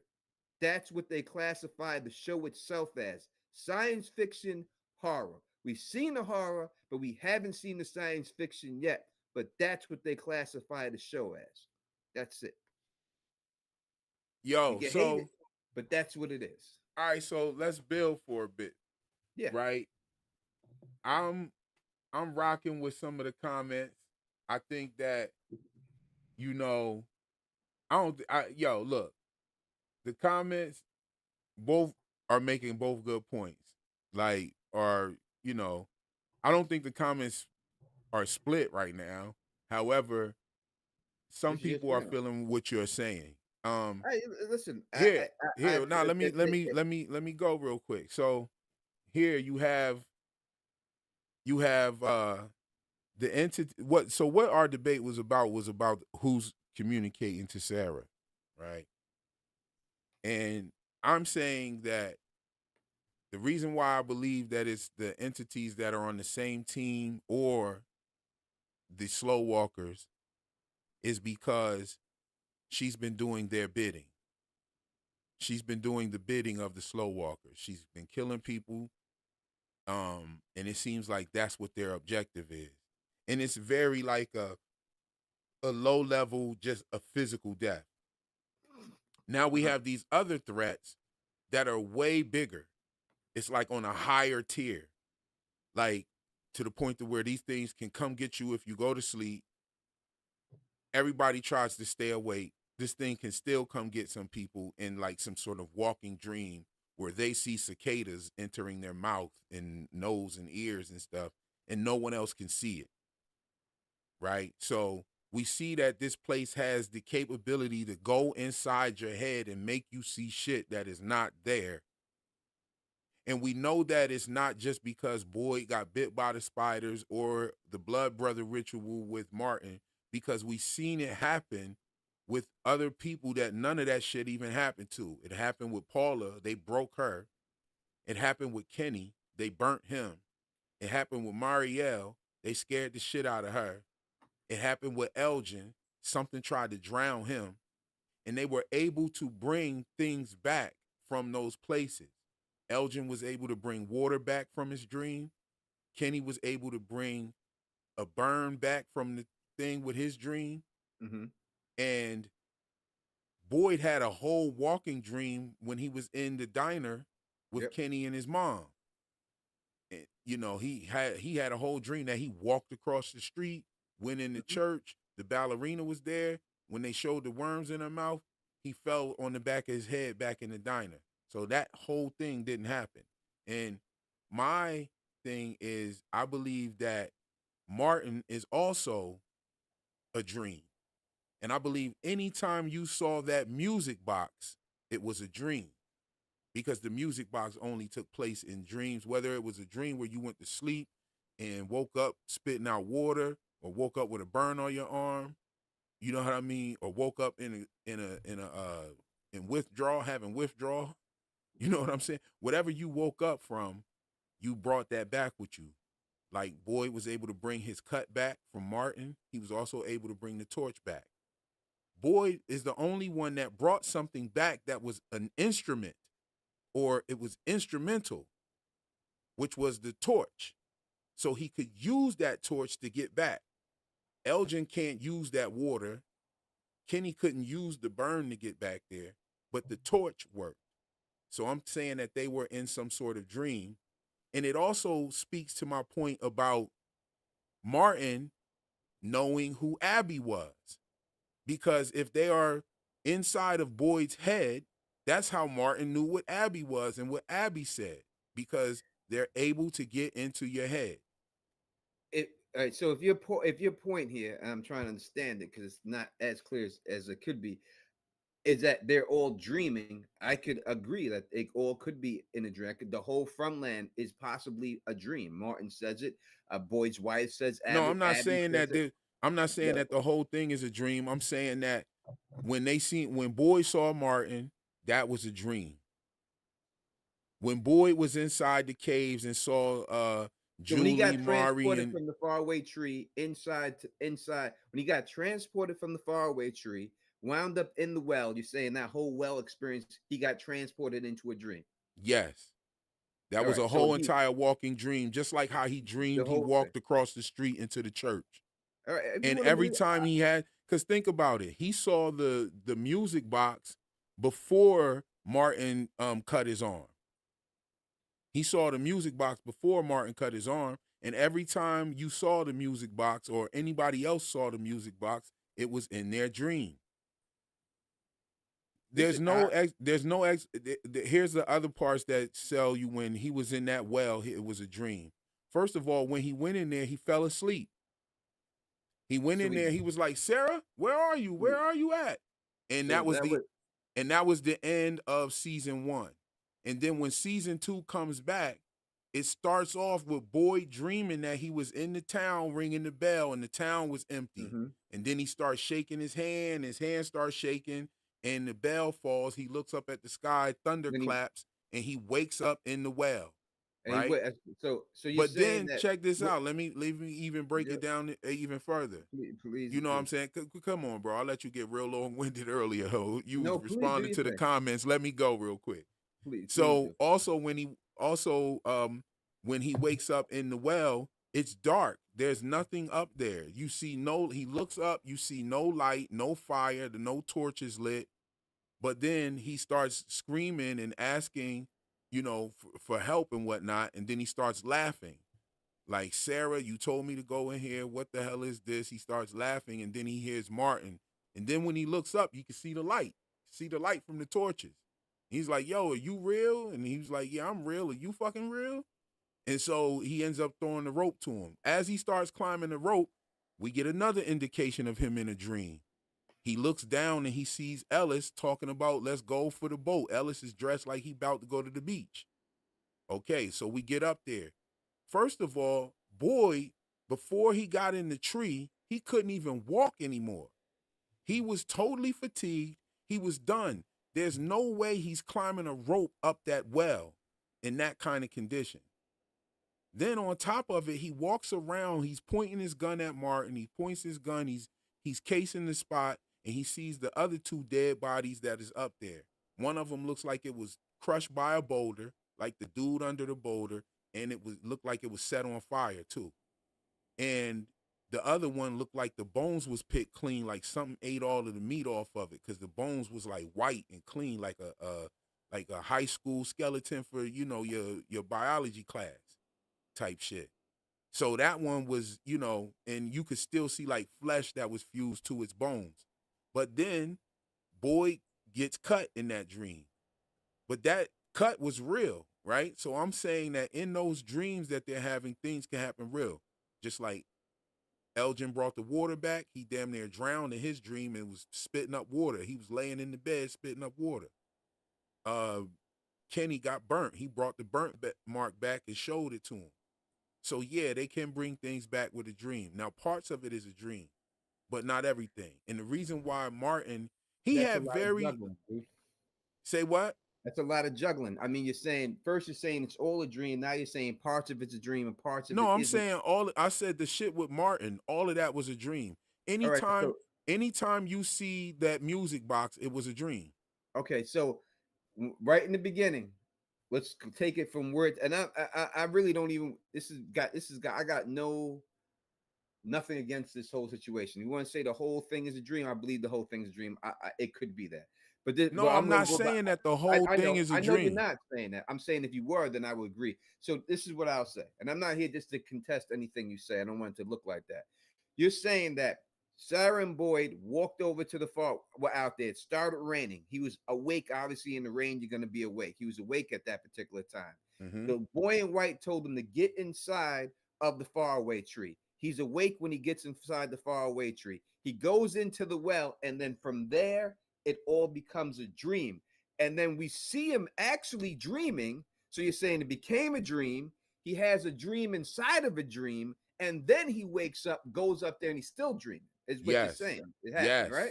Yes. All right. Yeah. If you want to believe that, Yes. then go that he most was definitely. that, I mean, all the clues are there. All the clues are there. He was still inside. He was still dreaming. He was still dreaming. That's why he saw Ellis down there. So again, the main key is the music box. So anytime he has a vision, is he dreaming too? But see, here it is. When he was like, for instance, when he was walking with Kenny, and they saw the music box, and they was talking about the seasons changing and whatnot, and he saw the music box all of a sudden, that was a walking dream. That he was dreaming at. So Kenny didn't notice he was right, because Kenny couldn't see it. Okay. But then what happens later is Kenny has the same dream of the music box, because the music box was in Kenny's dream when he answered the phone and heard the fairy the little lullaby thing. Yeah, listen, I'm not here to defend. I will say this. Number one, Kiwi Skirt, I'm so glad that I banned you from my channel when I did, because you're nothing but a troll. And as for who is this other chick? Garden Blossoms, who says, oh, he has a bad attitude, that's why I stopped watching the show. Thank you for stop watching my show. I truly appreciate you not being there. Don't anymore. come over here attacking. Don't come over here attacking the fan. Let's let him go. Let him go. Let him live. We got your people in the building too. Like, let them do that. It's not that. I'm just saying the truth. That's just the way I feel. I'm being honest. If they want to run it, Kiwi Skirt is someone I had to block on my channel a long time ago. All right, so I know who this person is. I know what it is and everything else. That's just what it is. So Luna Cascade with the $2 super chat says, dream or vision, what is the difference? No, I totally agree with you. That could definitely be interchangeable. Dream or vision, definitely interchangeable. I'm not sure, but what I do know is that it wasn't a part of the existential reality, but you could bring things back into the existential reality from it. Like we seen that. All right, so for instance, we seen Boyd walking with Kenny. He saw the music box. The ballerina came out the root cellar, everything. Kenny saw none of that. What would you call that? That was some sort of vision. Right. He's not asleep, though. He's not asleep. It's different. When you're dreaming, that means your conscious is gone, right? Your dream, that's what happens when you're in a dream state, right? Even when people walk, like dream, sleep, and walk, they don't know what they're doing because they're dreaming. They have no idea they're walking. They have no idea they're getting the car and driving. When they get out of the car, yeah, that's what happened to Boyd. No. When they get up and they wake up in that dream state, they're like, how the hell did I get here? I have no idea how I got here, because they were dreaming. That's what a dream is. What you're saying is him walking and Kenny not seeing it. He doesn't wake up after that thing goes away and say, hey, how did we get here, Kenny? I didn't know I was with you. He knew he was there. So that's why it can't be a dream. It could only be a vision. Yes, indeed. We're going to be respectful on both sides. Like, yo, like, let's all be respectful. We all having a good time here. Listen, I'm going to tell y'all something, and Tony could back this up. Mm-hmm. Me and Tony get just like this on the phone. This is something that we just letting y'all see this. We do this shit all the time. Yeah, we go back, and we be cutting each other off. We go back and forth all the time. We have a good time with it. And our conversation will break out into a conversation about music that you would be fortunate to bear witness to, because we be dropping juice. We sit and talk about music for hours. I think we should do a podcast on that, because we definitely have very respectable opinions between the two of us. But listen, we cool people. It's my man. Yeah, this is my man. I don't ever get it twisted. Don't ever think it's nothing like that. It's my man 50 grand. That's why I'm here. I don't go on everybody's channel, just show up and everything else like that. I have never said anything that disrespectful. Because I don't agree with his things doesn't mean I don't appreciate the work he puts into it and everything else. As for someone says, right, Susie Greenberg says that's what happens when I sleepwalk. Yeah, when you sleepwalk, you don't realize where you're at. That's why it's called sleepwalking. You wake up and you're like, how the hell did I get here? So my That's what point is, happened to Boyd when he was in the diner with Kenny and his mother. He got up and went to the door, and he just had a whole sleepwalking thing and just fell back on his head. He thought but he he went. knew but he knew when he was inside. So when he was inside that thing with Martin, he knew he was there. I think that was really there. I think what happened was he got transported back into time when he went through that faraway tree. That's why when he came out, it was all in ruins because he came back to the current time. So when he was with Martin and them, he was back into time. Now, 100%, there's evidence that points that Shout his, out to the his super chat from downtown in the building. Yo, two of my favorite Fromville content creators in the same damn place at the same damn time. That's right. We in here. This is me and Tony Teflon. We rock like this. We do this all the time. This, like, I'm one of those guys that believe that iron sharpens iron and steel sharpens steel. So, like, when we do this right here, this just makes our content better for the both of us to present to y'all.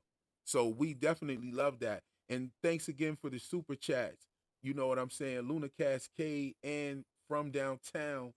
I appreciate it. The proceeds are going to a trip that I am taking with brother Taryn Matheru. He's also one of my brothers that I sit on the line and talk about from for hours with, hours in the chat.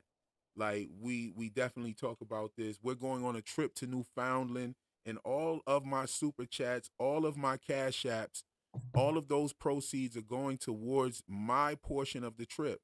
It's going to cost about $3,500, but I got to make this happen. This is something that we're going to be using to create a documentary, and we just added a part of the documentary where we will be trying to do interviews with people in the city of Gander, Newfoundland.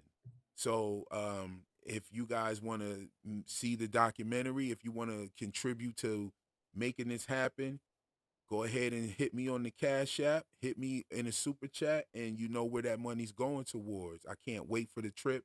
It's definitely going to be going on while From is playing. So we'll be doing live streams on the road.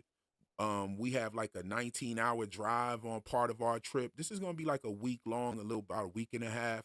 So, yeah, stay tuned and you'll hear more about that. That's coming up. But yeah. So what were you saying, brother? So as I was saying about this is what I would say. I believe that when Boyd went through the faraway tree, Boyd was transported back into time into that place. That place is not existing at the same time as everything else. That's why when he left that place, the whole thing was rubble, right? I think that when you look at the torch, right? And I also think when you look at the torch that's in the lighthouse, I think that that torch is technology. And where that torch light goes is what keeps them all in that place, in that beacon. I think inside of Boyd's torch is technology that allows him to travel back into time, shaped like a torch. I believe that the trees, the faraway trees themselves, are just teleportation devices that make wormholes and that are disguised to look like trees so it blends in the atmosphere. I believe that everyone there who got there through a wormhole, and that's why you see the tree on the log. I believe they all got there through a wormhole. That's the only thing that can be used to explain how people come from all different states and wind up in the same spot. That is actually what a wormhole does. You hear Jade talk about it when he goes inside. He brings up Einstein and he brings up Rosen, but he doesn't connect it to the Einstein, the Rosen bridge, which is a wormhole technology. And that's why Jade was brought in here in the first place. Again, because Jade wasn't brought in here by the people who normally bring people in. That's why Victor said this is rare. So the people that are talking to Sarah, I believe they're the ones who got Jade to come in there because they know that Jade is the key on figuring out how they can all get out of there. Because I think that it's his algorithm that he creates before he got there in the future that gets turned into a device that allows them to go and make wormholes. And that's why he's there. The algorithm, the quantum computing algorithm he made, eventually in the future, they use that same technology to make the wormholes that they're using to trap everybody in this place. Okay, okay. So what do you have to back that theory up other than the fact that we know Jade has something to do with technology? Jade says when he walks in, again, when he walks in there, he starts, you can hear him talking. He goes, Einstein, Rosen, blah, blah, blah, and he can't put it together, but he knows it's there. Also, Jade says when he says to him, he says, everybody in here, you're like rats in the maze, chasing cheese, but I'm not supposed to be here. I'm the person who places the cheese. So he's saying that him as a scientist, as a smart person, is not supposed to be there. He's one who places the cheese. He's not the rats in the maze like everybody else is. He's not supposed to be there. Right. He's So well. I think that's just him. So the people on the outside are like him. That's why he's saying that he's supposed to be a part. But that's why those people brought him in, because they know that he's going to be the one to figure out exactly how to get it out of there, because he's the one who created that technology. Okay. Okay. I'm not really going with that theory as far as like it being Jade's technology is what's going on here. Okay. And that's what made it. It's not really much to support that. That's like, that's like if I was, just trying to guess what the story would be to me. However, I do think we got Luna Cascade with another super chat. Peace and blessings on that. Could the tree roots be kind of looked up from the cave be another kind of wormhole or some sort of transportation device? Yes, indeed, I agree. I think it is some sort of transportation device. Obviously, like, because when we see the tree that the Matthews came upon is not the same tree that the Stevens came upon. They came upon two different trees and from two different places. And I also think that that's how the animals are getting there as well. I think that the animals are maybe like walking somewhere and they open up this portal and it brings some of these animals in there. But you're saying that the portal's not scientific in nature. You believe that it's magical. Yes, I believe that it's magical, and I Okay. believe that the people that it brings in is based on their bloodlines and their associations with one another. That's what I believe. I think it's all scientific. I think that they're bringing these people in. They're running experiments on these people for whatever reason, and they're bringing them in there and they're giving them the things they need to Do you survive. think these And people are being brought there because of their bloodline? I think I don't know exactly why they're picking each individual, why they're in there. There is no proof of exactly why they're bringing everybody in there, but they're bringing them in there for a reason. There I don't there know is the there exact. is proof that they're bringing them in by the bloodline. I can break down I can tell you 10 of them, but I'll just break down two. Um, First of all, the bracelet. The bracelet was from Jim's father's bootlaces. Tabitha made that, and Miranda ends up with that bracelet. There was something about Jim's father. Jim's father was brought up about the bootlaces. Ethan even brings up Jim's father in the last episode, asking will they be able to see him again. They speak about Tabitha's parents not possibly liking Jim, but then they ended up liking him. The other clue is Bacta. Bacta's grandmother knew the nursery rhyme that the entity was saying on the phone. The only time we actually heard that nursery rhyme in its entirety was when Kenny was on the phone in his dream. Kenny never even attempted to say this shit or never even said that he heard it. However, no one was able to fully recite that nursery rhyme. A couple of people tried, even Reggie tried, but no. Paula tried to say it to Reggie in her sleep, but nobody said it fully until Bacta, which indicates that her grandmother has some knowledge of the goings on and from. I And think it's a nursery. I so just think it's a nursery rhyme. if her grandmother has something to do with it, then how does she get there? Yeah. All So right. I just think that real quick. I just think that saying that her because her grandmother knew a nursery rhyme knew means she knew what was going on from is just totally off base. That's totally out there. It's because she knew a nursery rhyme. Now she knew what was going on in that town. No, she knew a nursery rhyme. It was a nursery rhyme that she Yeah, but where remembered would her she get that grandmother saying information back in from? the day. I don't think it means anything. That has nothing to and knowing a nursery rhyme has nothing to do with blood. You would have to tell me about how about the girl who gets the glass in the eye? How does her blood tie in? How does No, no, the I'm girl who saying gets there killed? she's not How even does a their main blood tie in? character. She's not even a You main say character. you just said everybody who brought in here was brought in due to blood, so I we would said have to I hear said what's every going okay, on. I'll give you another instance. Brian and Kelly that was on the bus. They're not main characters, but they did play a significant role in the storyline. So Okay. Brian and Kelly that was brought on the bus. I said that people are brought there by either their bloodline or their associations to people, right? And so Brian and Kelly are totally associated to Boyd.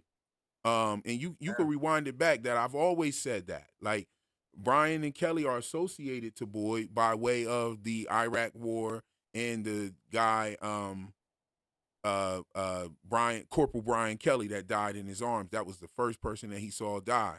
And so because their names are Brian and Kelly, and possibly because Brian could have been a possible replace for Nathan because he was also grew up on a farm and knew how to take care of the animals and whatnot that he indicated. But someone says knowing the nursery rhyme means she knows about Fromland. You know what I'm saying? So How? I could okay, so sing a we got million we got nursery Kyle L rhymes. drops the super chat. I'm from Dow. I watch Tony, Real, E-Man, Movie Blog, Jeremy Ice and Fire, Parkland Media, and follow Terran's theory and everything else and all that. Yo, I want to shout out Parkland Media. Parkland Media was the first other YouTuber to shout out the fact that Real Enigmas and Theories was the first person to catch that sound bite. A lot of other people ran out there acting like they found it, and a couple people did. Another dude did it too, the Nautilus Files, but he put like just my name on a slide. Like I would appreciate it, like if you would have just like paid respect to the channel, but that's okay. But Parkland Media, shout out to him. I had took the time to speak about how people acted like that theory or they discovered that.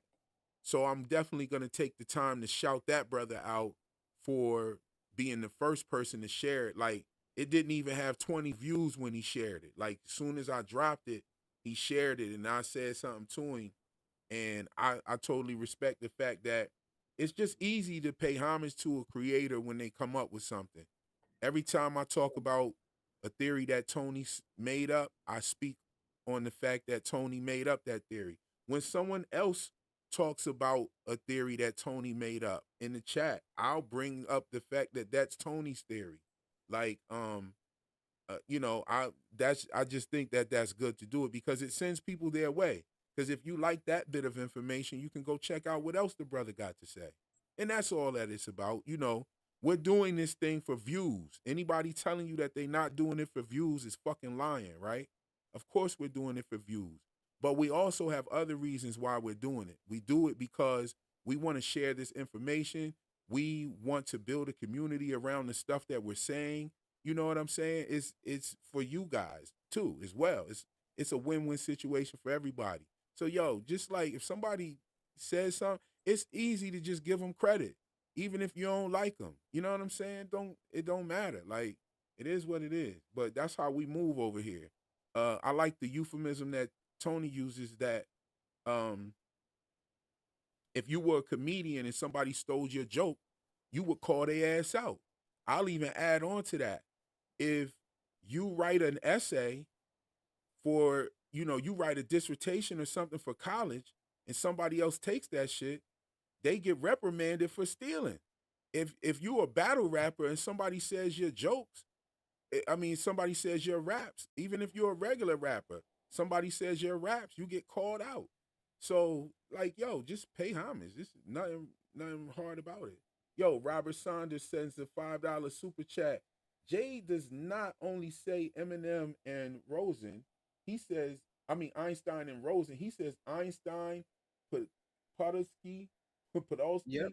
and and Rosen, Rosen. which So are references to very famous EPR paradox. yeah, but and It the explains Einstein from. and Rosen is the Yo, shout out to Einstein-Rosen bridge. yes And indeed. Einstein-Rosen Shout out to is Robert Sanders for that yeah, super Einstein chat. and Rosen is the Einstein-Rosen bridge with televocation. He's going through all the names, trying to figure out how they all got there. That's what he's trying to do. And what I said was he didn't put together the two names that he should have put together, and then which was Einstein and Rosen, and then he would have realized that it was the wormhole bridge, but he didn't. He just said all three names trying to figure it out. And that's what I said. That's what I was talking about. I said he should have put those two names together, and that's it. So that's what I said in it and everything else. As for back to this situation, I do. If you want to believe that because someone knows a nursery rhyme, that means their bloodline connected. I've never heard that. You can. I'm not gonna argue. I mean, with that's her grandmother. that. What does that mean, though? How does that have a blood connection? Okay, so to where the does place? where does her grandmother hear that nursery rhyme from? She probably heard it from someone. She could have heard it from someone in the street. How do I know where she heard it from? I don't know. She just says, "I remember my grandmother singing it." Okay, so you have to speculate that she heard it from somebody else. But what Just we like know is that I'm not speculating anything. I'm saying you're the grandmother speculating knew that it. because her The grandmother knew it. this is what I'm saying, brother. Look, the grandmother knew a nursery rhyme from Fromland, and her granddaughter end up in the place. It's That's not a association. it's not a nursery rhyme that is exclusive to Fromland. Yes, it is. They have played so no, it's not because she just told you that grandmother said it, and the grandmother was never there. So it's an all How do you know her grandmother was never there? How do you know she was? I didn't say that. I said her grand. Listen. Yo, look.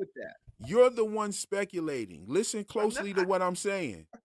You're speculating that she got it from someone else. You're speculating that she wasn't there.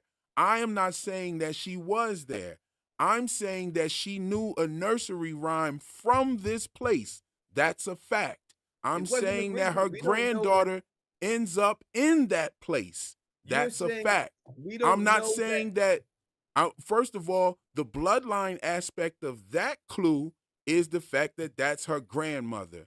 But that clue is more about association because her grandmother knows a nursery rhyme from this place. I'm not saying that her grandmother was there. You just said that. How do I know she wasn't there? You just said that. I said, how do you know? You said her grandmother wasn't there. I said I never said that. I'm not saying that. I'm saying that the facts. Her grandmother knew a nursery rhyme from this place, and her granddaughter ended up in there. That's all I'm saying. It's the nursery rhyme wasn't originated in that place. How do you know that? How do you know it was? Because it's coming from a place that is ambiguous, and it's not. It doesn't have any. There's no way out. It's this place that we know. What do you mean? They So play you songs. so all They right. play So songs on the radio. okay, that are in the again, real world. you have to be the. Every song we hear on the radio was originated in Fromland. We would have to believe that too. No, that's not what that is. We're not. How? None of the creatures, because they're playing the song. None of the Alright, so creatures. playing Wait, the none of the song- creatures are singing the songs, bro. But we're listening to somebody what do you on the mean? telephone. We're listening to somebody on that telephone talking to Kenny, singing that nursery rhyme. We heard the girl laying on the bed, Paula, Reggie said that she was saying that nursery rhyme in her sleep. So this points to you have to speculate that this nursery rhyme is somewhere else. We know that the nursery rhyme is there. Why do I have to speculate when she says my grandmother used to Is the say nursery rhyme somewhere else, Tony? It's out in the real world, yes, because Bata comes in and says, I heard this from my grandmother. That indicates that she knows. That indicates that she knows a nursery rhyme from this place. That does not indicate from this place. That doesn't indicate that the nursery rhyme is outside. Other than that, that indicates that the grandmom has some sort of knowledge. How do we know that? That's all speculation. What you just said. How do You we have know no that? How do idea. we know? How You do have we no know idea that? if her grandmother had any knowledge Okay, whatsoever. here's how we know it. All we know is what Bata said. This is a nursery rhyme. Yo, I here's remember how my we know it. grandmother saying it. Here's That's it. here's how we know it. Because the association is her granddaughter ended up in this place. It's almost like her grandmom told her that, and it actually came in handy later. Almost like she equipped her for that. There are things that my grandfather taught me in my life that have come handy and later. Doesn't mean he come on, experienced bro. Come doesn't on mean now. he experienced. That's Come what on you just now. said. Yo. You just said that because she was taught something that came in handy later, it had to be because she was from this place. I've been taught the stuff nursery by a rhyme is million people exclusively connected to what is happening in that town. It's talking about what the entities do. They take 3. They touch, they take, they steal. No one here is free. Here they come. They come for 3 until you stop the melody. It's exclusively talking about what's going on in that place. Wait. This is how we know it's exclusive to that place, is because it's talking about the melody, which is the music box, and it's also talking about what the entity is doing to the people. They touch, they break, they steal. No one here is free. It's not exclusive to the place because we just said her grandmother knew about it. Her grandmother, from what we know, right, was never in this place. But she still knew about it. That means it was a nursery rhyme out and about. What's the nursery rhyme making reference to? Is it making reference to the events in From? That's because it's a show and they're using it for that reason. So where does that nursery rhyme exist at? I don't know. I'm not in that world, bro. Nah, the nursery rhyme is making blatant references to what is going on in From. Yes, it is. Right. So that means that her grandmother knew about that curse. No, it doesn't. Yes, it does. No, it doesn't. She knew about the curse because she knew. Not at all.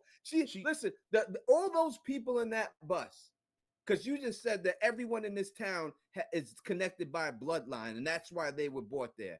The people that were brought there in the bus were not supposed. The only one that should have been what was meant to get there was Chrissy's girlfriend, and everybody else just happened to be on the same bus with her. Hey, yo, let me say something. Let me say something real quick to the chat. Okay, chat, check this out. Y'all thinking we in here bugging? Like, yo, I done said this already. Me and this man, we do this. This is what we be doing. We both, like, I don't know if y'all have ever been to a barber shop in the hood or anything, but if you go to one right fucking now, it's brothers in there doing exactly what we doing. They talking about politics. They talking about sports. They talking about TV shows and all of this. They cursing each other out. This ain't shit right here. They cursing each other out and everything, and then they get up, they pay their bill, they shake every fucking body's hand who they just got done yelling and screaming at, and then they go home. This is just what they do. And my man is about to go live at around 6 o'clock. He's getting ready. Tony's live. If you fuck with House of the Dragon, go to Tony's live at 6 o'clock. He's going to be doing the pregame for the show. The episode's about to drop on HBO shortly. And I mean, it's an event over there as well. After he leaves this stream, we still gonna keep streaming for a little while. I'll just watch House of the Dragon later. I don't cover that show. I'm actually in the process of producing another video. This one's gonna be a banger. You know, this is just how we do it. Like, if you ever been to a barbershop, this is what you see right here. We in the building. That's all we doing. You know what I mean? Like, all right. So I would say this. I said it. The only person who was meant to come in there was Christy's girlfriend. Okay, I was going to bring her up as well as far as association. She's the only one who was meant to be there. Everybody else who's there just happened to be on the bus she was on. That's when they were able to bag her. They were able to bag her up when she was on the bus. Now, what happened before that we know that it was going to be her?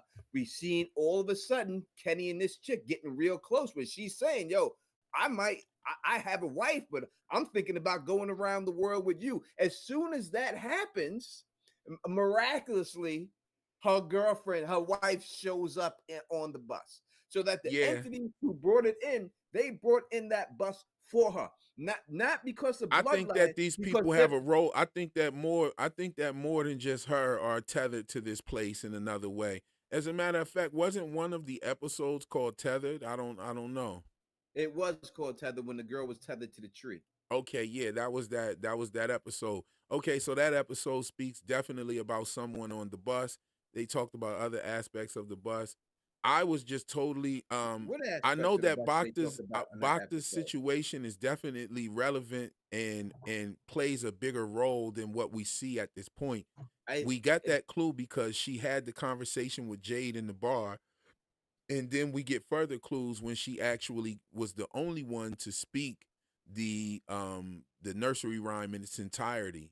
The nursery rhyme definitely makes references to the things in that curse that are happening, what the things do in that curse, and also it makes reference to the music box. So I would guess that nursery rhyme is exclusive to that town, All right, so and you all would right. have to have heard it from someone that was Let me- either let me- let there me put or it- you would have to have been there yourself to have let heard it. me put it to you like this, all right, real quick. Let me make this fast.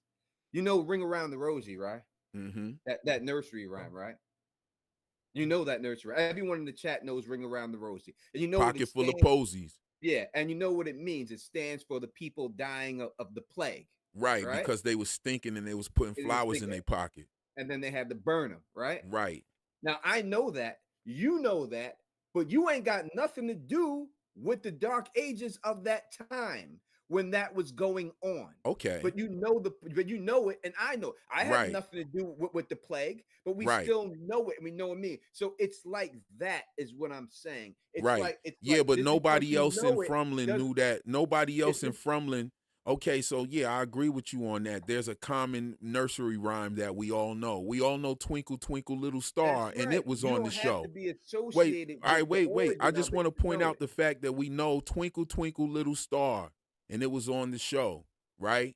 So, but then there was a nursery rhyme going around that nobody could fully speak, nobody could fully say. They all didn't know about it. It's evident, and it was speaking about the events going on in that place.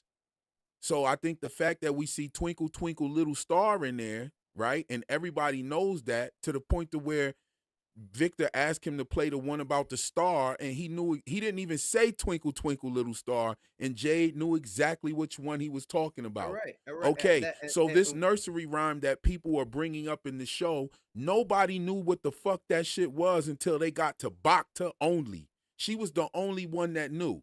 So it's obvious that wasn't like a commonly known fucking nursery rhyme from the outside world. But it was a nursery rhyme nevertheless. And I can you say "Twinkle Twinkle Little Star." They're talking about the stars. What's the stars? The stars is space. It has something to do with aliens, right? I could easily just say that and throw that out there because, oh, look at the reference they made to "Twinkle Twinkle Little Star." They called the episode "Great Ball of Fire," which is because it's not supposed. It's uncommon if you look at the whole thing that with this little rock that's rotating around this great ball of fire, and we all just don't die. It really seems unbelievable, right? That's why a lot of people think this world that we live in is actually the Matrix, which is a computer. You could say that everyone here is in a dream, but we've seen many movies, Inception and everything else, where people are going into other people's dreams. How were they doing it? They were using technology to get inside of these people's dream. So in the end, to me, this all has to do with technology. It has nothing to do with magic. I'm not here to convince anybody. If everyone wants to believe it's magic, even Boyd makes fun of it. In the show, he says, "So let me get this right. We're walking through a magical forest with a little boy in white in here." It makes fun of the whole thing. And then Sarah says, "I don't think he's a little boy." The fact that Boyd even said that, he was saying it in jest. He was saying it like, "So let me get this right. You're telling me we're walking around a magic forest with a little boy in white," and then Sarah goes, I don't think he's a boy." So he's saying it joking around like it's that's what's going on because it's funny to him. He can't believe anything like that. Listen, Right. if it turns out to be that, then it does. But to me, so let's slow it down a little bit and go through the chat. They in there cooking. I think they get it now that we're not really arguing or beefing or none of that shit. This is my man here. We do this shit all the time. Pause. But like, we over here cooking. That's all. I think he got some good points, y'all. I've been trying to highlight some of the comments that agree with Tony as well as myself. And yeah, I think we having a good one. This is the great debate. When you saw the thumbnail, you knew what it was. What you thought we was gonna be in here like scratching each other's back and shit? Like, no. You saw that shit said Real Enigmas versus Tony Teflon. I mean, that's what we going. We provided what we said we was. You know what I'm saying? That's what we doing. Okay. Somebody said, I think Tabitha will find a way to call people in town is why the police EMT came. Okay, I could get with that. I've had a theory as well about Tabitha making a contact with Julie. Julie talked about her phone in the RV. They had the whole mirror situation with when they looked out the window. Julie was looking at the crescent moon and the curtains was pulled to the right. Tabitha was looking at the sun and the curtains was pulled to the left. Victor also put the picture of that he drew of Julie inside of the lunchbox as well. I think that she will make contact with her daughter as well. I'm gonna run through a couple of these comments real quick. Let me just say this real quick before I forget it. If you Uh-huh. look at Victor's lunch pail, if you look at what's on it, if you see the way it's gone, the rainbow shape, that's the shape of a wormhole. If you ever watch any movies with the stars all around that shape of the rainbow, that the way they have it shaped, that's what they depict what a wormhole looks like when you go through it. Oh, that's heavy. I like that. I like that. Luna Cascade said we don't really know what everyone knows because they don't talk to each other. Yo, that is true. Like, that is one of the most aggravating things about the show. Like, not the show, but the characters. That's the most aggravating thing about them is they don't sit down and talk. I think I'm gonna make a prediction and say that a lot of that starts to break away and that starts to change with them. I think that the more that shit starts happening in this place, that they will have no choice but to talk to each other. For instance, I think that their Boyd is gonna come back and say what happened and talk about what happened. Let's go here and see here. You think she sent them? Then why didn't she go with them? Okay, What was the question? What they say? Pagan Sky says that she was probably referring to something else. I'm not sure. Maybe she didn't have time or was in a different car. The police got trapped on the road. Okay. They're talking about the whole interest in the new people that we got in the trailer. So I think it's a quota system. I think when a certain people amount of die, they bring in new people to replace those people that die. And when it gets over that limit, then they start eliminating people. Like they'll start doing this with the food and everything else. When it would, like, to me, like all of a sudden like this, like when you seen Boyd heading towards the lighthouse and they were getting close to the lighthouse, and all of a sudden this big huge rainstorm came out of nowhere. Didn't clouds come just formed out of anywhere? I don't think that's magic that formed those clouds. I think that's technology, because I think this whole place is kind of like a under the dome situation where they have control of all the weather. They have control of everything that's going on in there. They bring in the animals for them to feed them. They do everything else that they have to do because it's all like a big game to them. And when they agree. I could agree. I could agree they have there. to make it look natural. And I I could think agree the there. final thing will However, be, there are aspects of certain magics that have control over the weather too, as far as like even Native American Indian rain dances. And also we saw a rain dance when Tilly got out of the bus and it was raining. She did a rain dance.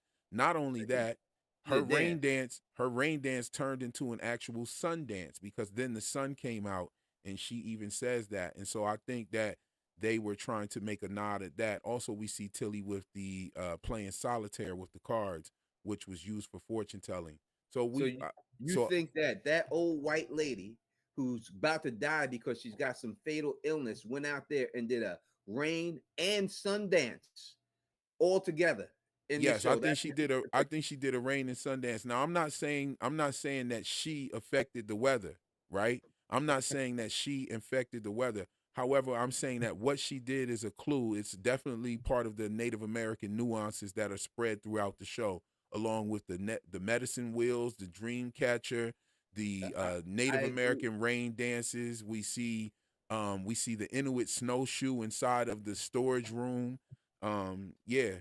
They're I don't definitely believe I we don't believe that old white lady even know what a rain dance was. I think she was just happy to be out there because she's going to die and she's enjoying every second of her life. And she's like, yeah, I agree. "Woo! It's Yo, I raining! agree with Everybody that. come Like out here! bro, I Let me just said enjoy that. it." I just said that. I said I didn't say that she was in control of the weather, and No, I'm not saying that she went out there to deliberately do a rain dance. I'm saying that is see that's what I'm saying. I'm not looking on the surface. I'm actually looking at the symbolism of what they're showing us, and what she did, dancing in the rain, is definitely symbolism, and then the sun coming out is definitely symbolism as well. So I'm not saying so if y'all listening to my channel out there, I'm pretty sure that those that know that I'm not making these references to say that this is exactly what is happening. I'm pointing out the symbolism and the esoteric values that are leading me to believe that this show is talking about Native American history and American history as a whole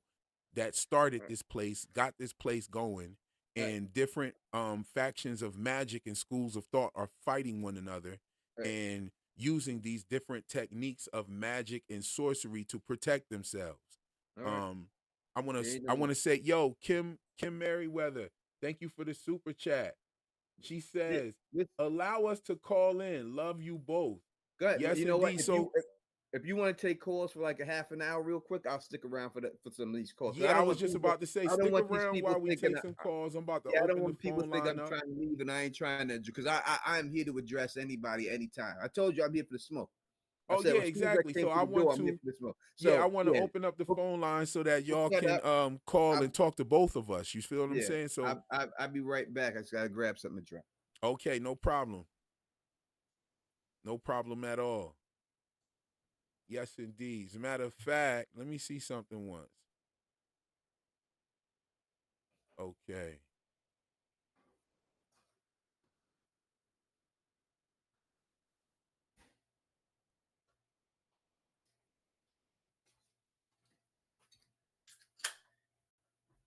All right, I'm here. All right, Okay.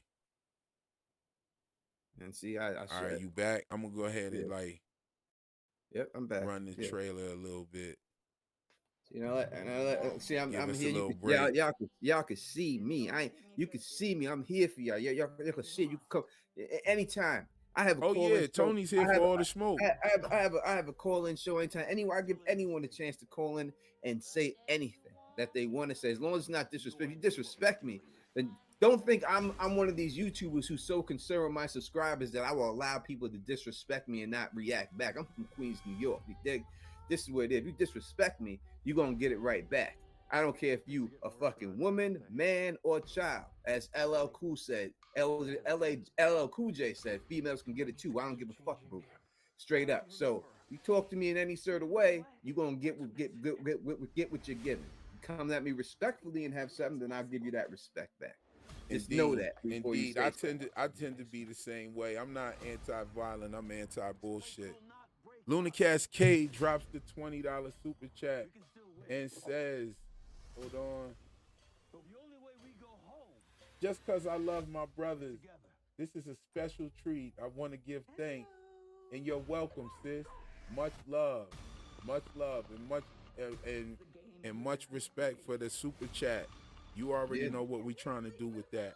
Yeah, hook him up, get him on that trip. Send all that dough, help a brother out, man. Help him get out there, help him in turn do that documentary. You know it's gonna be fire. Keep supporting this channel. Keep those super chats going there. Keep memberships money going in there and everything else, so he can get that out there, and we all get a chance to live through it and watch it. So keep And, on doing that. and I'm gonna say this and add on to what you said, like as far as the disrespect. Well, as a matter of fact, we don't even need to do that. We got somebody calling from the 313.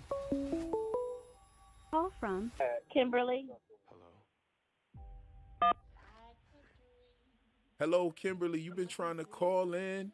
Yeah. Yes. Now you're finally here. We got the lines open. Can you hear her, Tony? No, she's very low. She got to turn it up. Okay. Okay. Good afternoon, gentlemen. Love you two battling your theories. Here's what you guys didn't really touch on.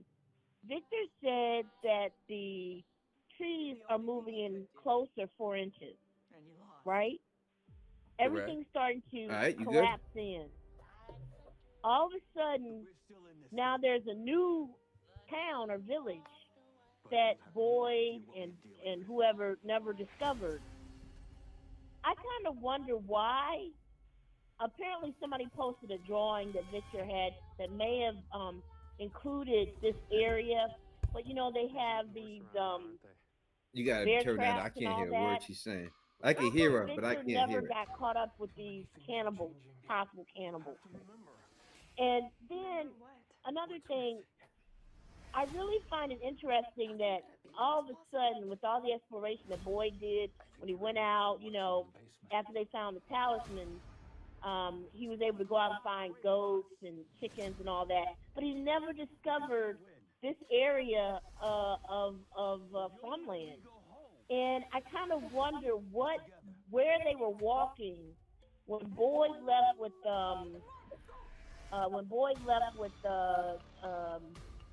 what's her name, and they went You out and they ended up getting dragged. you Was know what, that Kimberly? you? Hold on, I apologize for this. I want to add because Tony can't hear you, right? I want you to call me right back, and I'm gonna pick it up on another device and just Okay, no put it up problem. I'll to the call right mic so back. that just call me right back, and I'll and you can Okay. Okay, so I'm gonna have her call back and pick it up on another device so that you can hear what she's saying, because she's pretty much got a question for the both of us.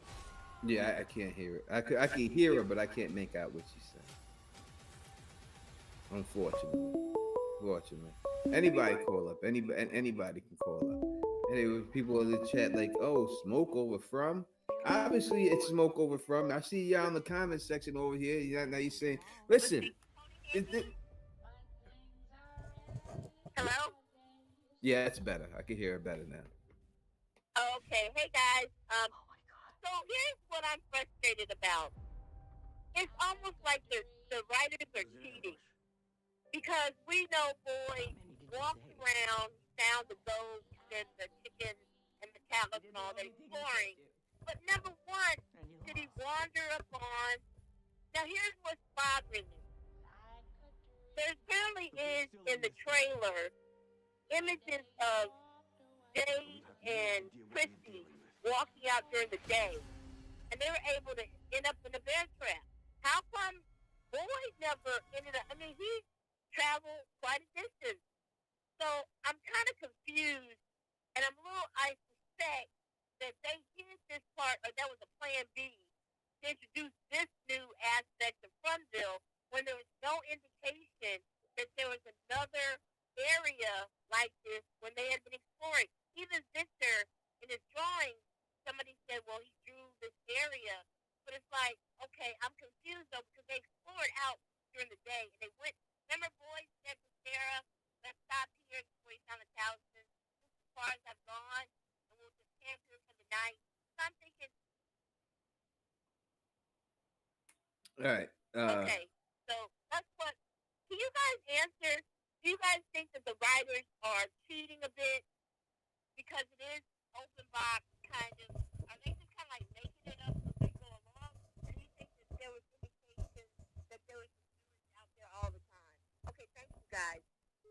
All right. So let me answer this. Yeah. I was gonna say you go ahead and answer that one. You got the goods on that one.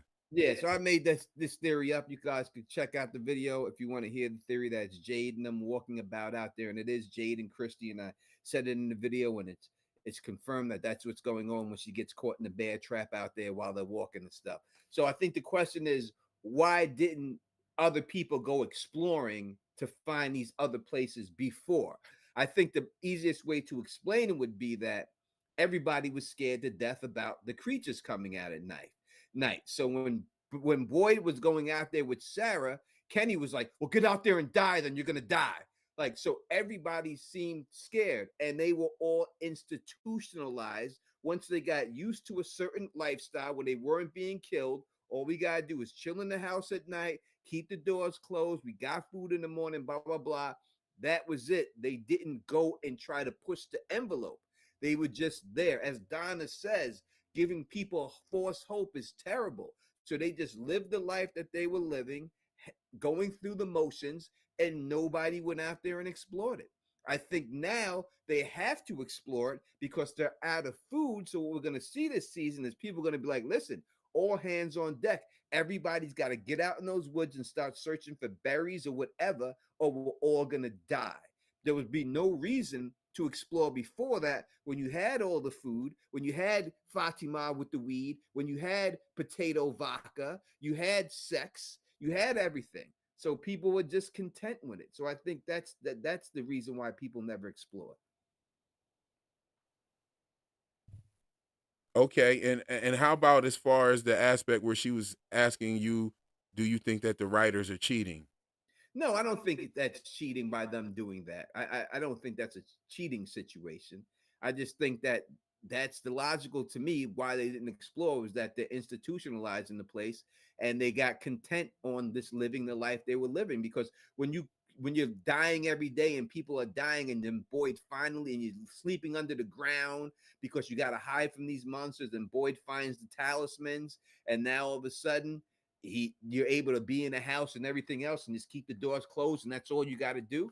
I think they were just going through the motions and they were just there because now they're desperate. They have no choice but to explore. I think if they were put in this position earlier, they would have explored that stuff. But they were cool. They had pancakes every goddamn morning.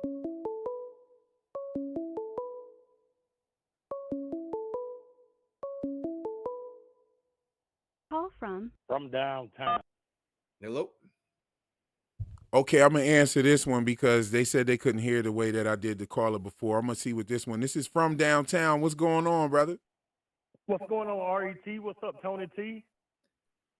Yeah, brother, brother said, "What's up?" Brother said, "What's up?" So I could barely hear him. Yeah, what's up, man? Hey, I wanted to piggyback a little off what Tony was saying about them not going out. I don't think that when Boyd found the goats and the animals and stuff, I don't think he went that far out enough to find other people or what I mean, other civilization or anything like that. And then when he and Sarah went in the woods and tried to go explore further, the storm actually stopped them from going further and turned them around. Well, turned them into the tree, turned them into go into the tree where the little guy told them to go into the tree. Yes, indeed. I agree with that. That's something that me and Tony definitely agree on. Like whether whether the mechanism we disagree on, however, when they try some shit in this town, that shit pushes back in some sort of way. Right. I think that from the looks of it, I think that Kenny and Jim looks to have made it farther out there because when they come to the one doll and the one little hoodoo looking doll, I think that's like a farther point or either in the opposite direction of where Boyd has gone. And I think that Jim has even got directions from whoever's on the phone told him to bring his ass on out there. Right. And, there's like billions, those symbols, we were literally having billions discussing. I don't know if Kimberly was in this that, world who have that, never that seen a Facebook, human being. that from Facebook page. I think that's what she's talking about because I posted that picture in there, and I did give Tony his credit for it. I was going with his cannibal theory, you know what I'm saying? Because it makes too much sense. Even in like other movies when you have like cannibals and stuff like that, they post those type of dolls to know that you're in their territory now. You know what I mean? Uh-huh. Yep. Yeah, you're in their territory. When you start seeing spooky shit like that, you're in their territory. And that's why I believe like the cannibal people live at too, as Tony stated in a video yesterday. Hey yo, Puerto Rican says, if it's magic, I'd be so mad. That's gay as okay, yeah. Okay. Let me ask you this, Puerto Rican, right? You like sci-fi. You've been watching 2 full seasons of sci-fi, but with no real like strong sci-fi clues or no real strong sci-fi evidence. There's just small things that you'd have to speculate, like the faraway trees or teleportation devices. But like if I was watching this show to tune into some sci-fi, like some real sci-fi, I would feel like my taste for the sci-fi would not have been satisfied after watching 2 full seasons of this show. I would say if you're watching a fantasy show looking for magical fireballs shooting from people's fingers, like Harry Potter, your taste wouldn't be satisfied either. Right. I'm not looking for that. See, you have to add those variables into what I'm looking for. I'm saying that right, but no, if you're looking for you're assuming what he needs. If you're looking for like ancient magic and stuff, you got that in here. I'm saying so, but you're assuming what he needs in the show. You don't know what he needs. That's his business. You don't know if he needs people shooting laser guns or things like that. Okay, so if they were to add that element, if a element of science fiction and like devices and stuff come into this show, it would have to be in a way that would be pleasing and complement what they've already shown us. The only way that I could see that happening is that this is some sort of video game. It acts like a video game. I mean, you got the Pac-Man, you got the Pac-Man main road is like the Pac-Man road. You go in one end and come out the other. Like it wouldn't have to be that. It could easily be some type of Oculus Quest situation where you're in a virtual reality. It could easily be that. Okay, I wouldn't be mad at that one either. I wouldn't be mad at that one either. I would think that would be kind of lazy to like drop it off into like that kind of level with all the clues and stuff that they've been dropping. Like I talked about the Native American aspect of the show, and then in the trailer we get a pilgrim. We get a pilgrim and a Puritan. You know what I mean? The dude that was drinking out the skull was dressed like a Puritan, who are the descendants of the pilgrims. Then when Tabitha was in the basement, we see that shadowy figure, and that was a definite Puritan. You know what I'm saying? I spoke about a little bit about this on the show last night.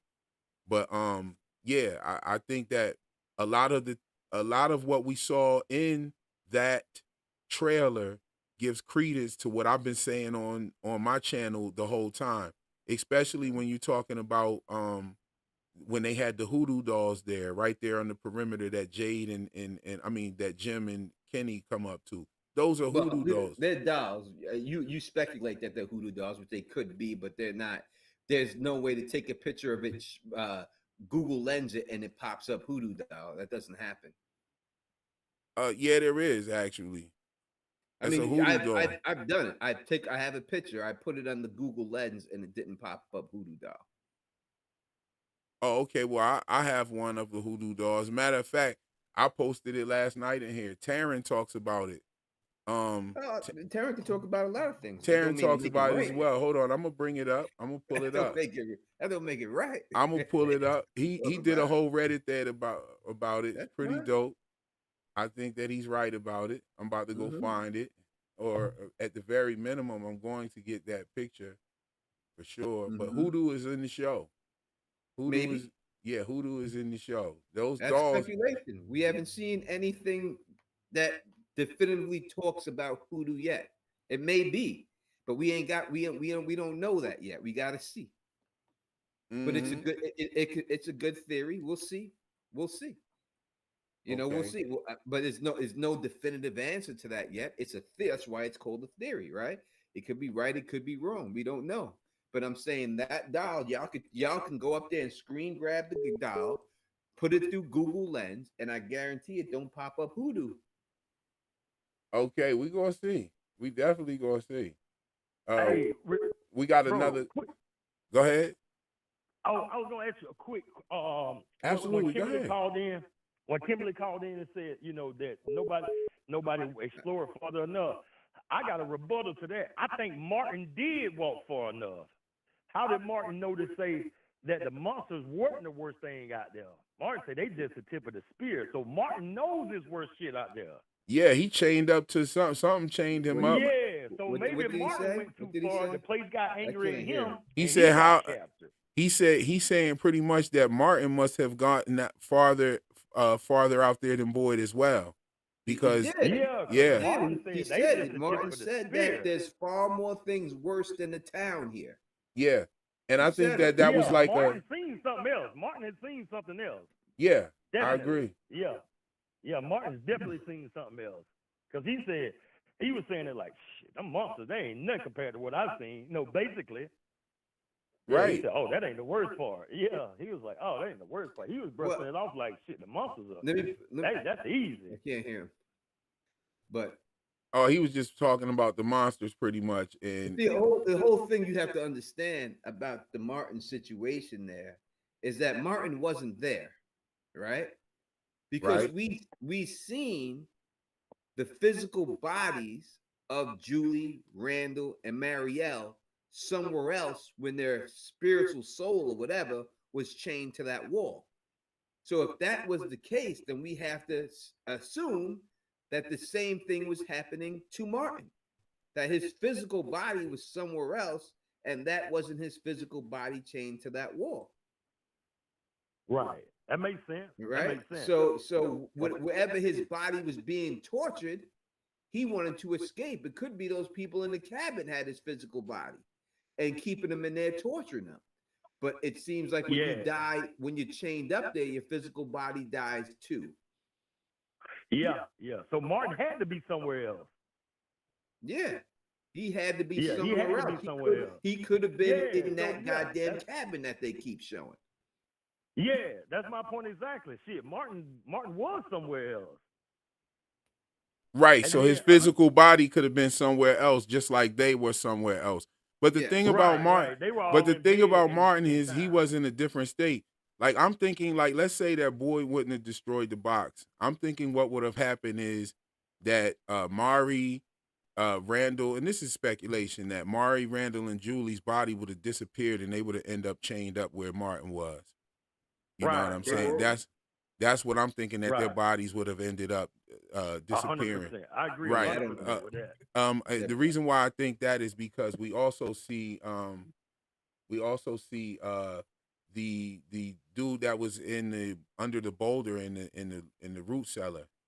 There was a body in there that looked like that possibly was his body, because it looks crushed. It looked like it was crushed by the boulder as well. We have another super chat by Luna Cascade. The figures may have been made of materials that were handy, not necessarily hoodoo magic. It's probably more of a boundary marker as danger to keep out. I would agree with that. I agree with that. That's exactly what it is. That makes it I could agree with that. I could agree. But however, I do think they do have some sort of purpose or some sort of effect on those creatures. Possibly it probably wards the creatures off, because it doesn't look like it was warding Jim and them off, because they passed one and continued to walk until they got to the 3 and saw the cabins. And that's when you see Kenny pulling out his pistol. I think those creatures don't even go that far and mess with them. I think the creatures are there for the experiment for those people in that town. And I don't think they're coming out there messing with them, those guys out there. I think these things are definitely reminiscent of the Hoodoo Candy dolls. I mean, maybe the show writers took inspiration, but doesn't mean that that's what it is. You know what I mean? It does. To me, it's a warning to anyone who walks up here. You in trouble when if you come anywhere close. This is like someone, if you cut somebody's head off and you stick it on a pike and give you the warning, listen, this will be you next time. If you come here, your head could wind up on this pike. I think it's that. I think that these people are up in there, and it's truly just a warning for anyone who to come through, because these people might have been a part of the town and back in the day and broke away and been living out there the whole time, because they can't get out anyway, just doing whatever they do for their part of life. Okay, so here on the screen, you might want to give it a couple minutes for it to pop out on your screen, Tony. I have the Hoodoo Candy doll, which are very reminiscent of what we've seen. They're not actually made out of human skulls or anything. They're actually made out of wood, and they have nails in them. And I don't know if it's popped up on and been able for you to see yet. No, I can't see it yet. And Kimberly comes back with another $5 super chat. May I call in for a follow-up question? Absolutely, darling. we will I'll be getting on another call here in a second. Hey, real. I was gonna ask one more quick point, bro. Then I'll land my plane. No problem.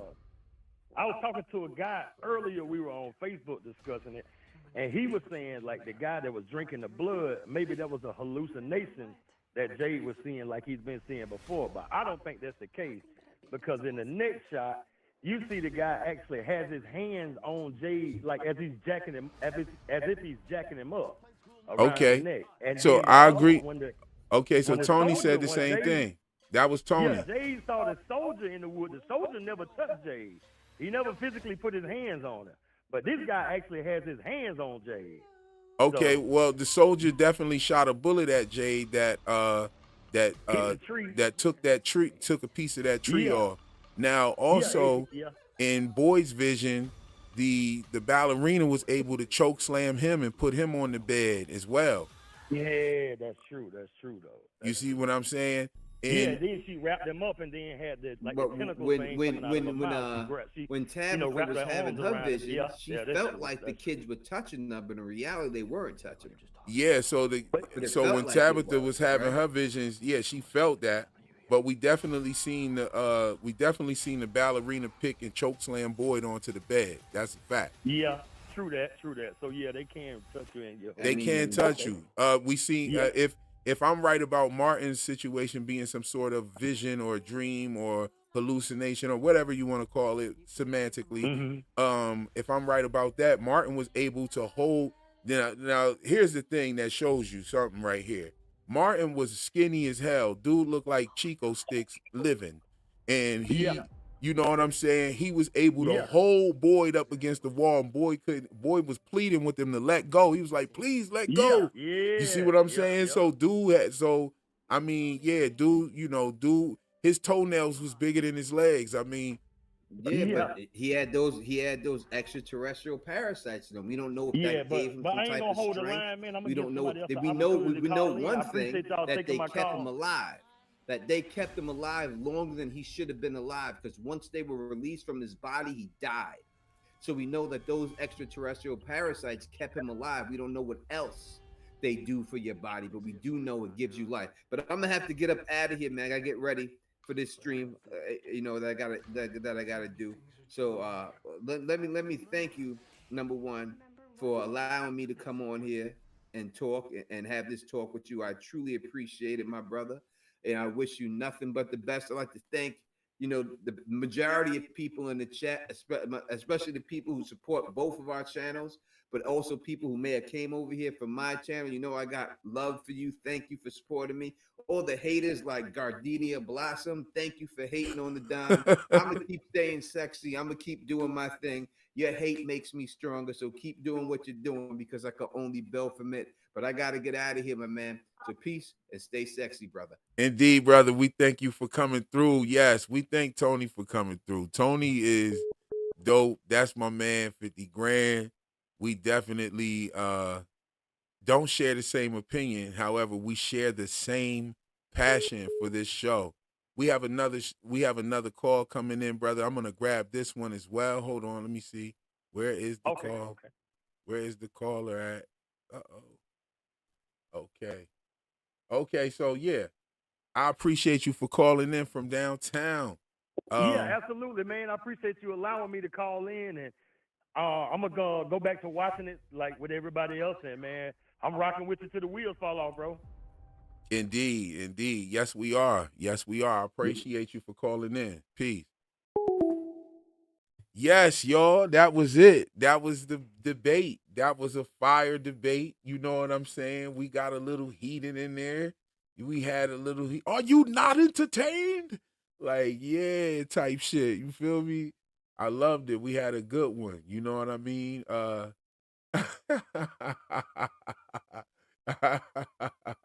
Gardenia Blossoms is in the building. Yeah. I love it, yo. I love it. I ain't mad at none of it. Hey, yo, I'm going to tell you, that go on in the barbershop, too. That's part of it as well. I think this is Kimberly calling back, y'all. Hold on. Call from. Okay, that's it. That's it. How you doing, Kimberly? How you doing? You back? All right. Is my sound better?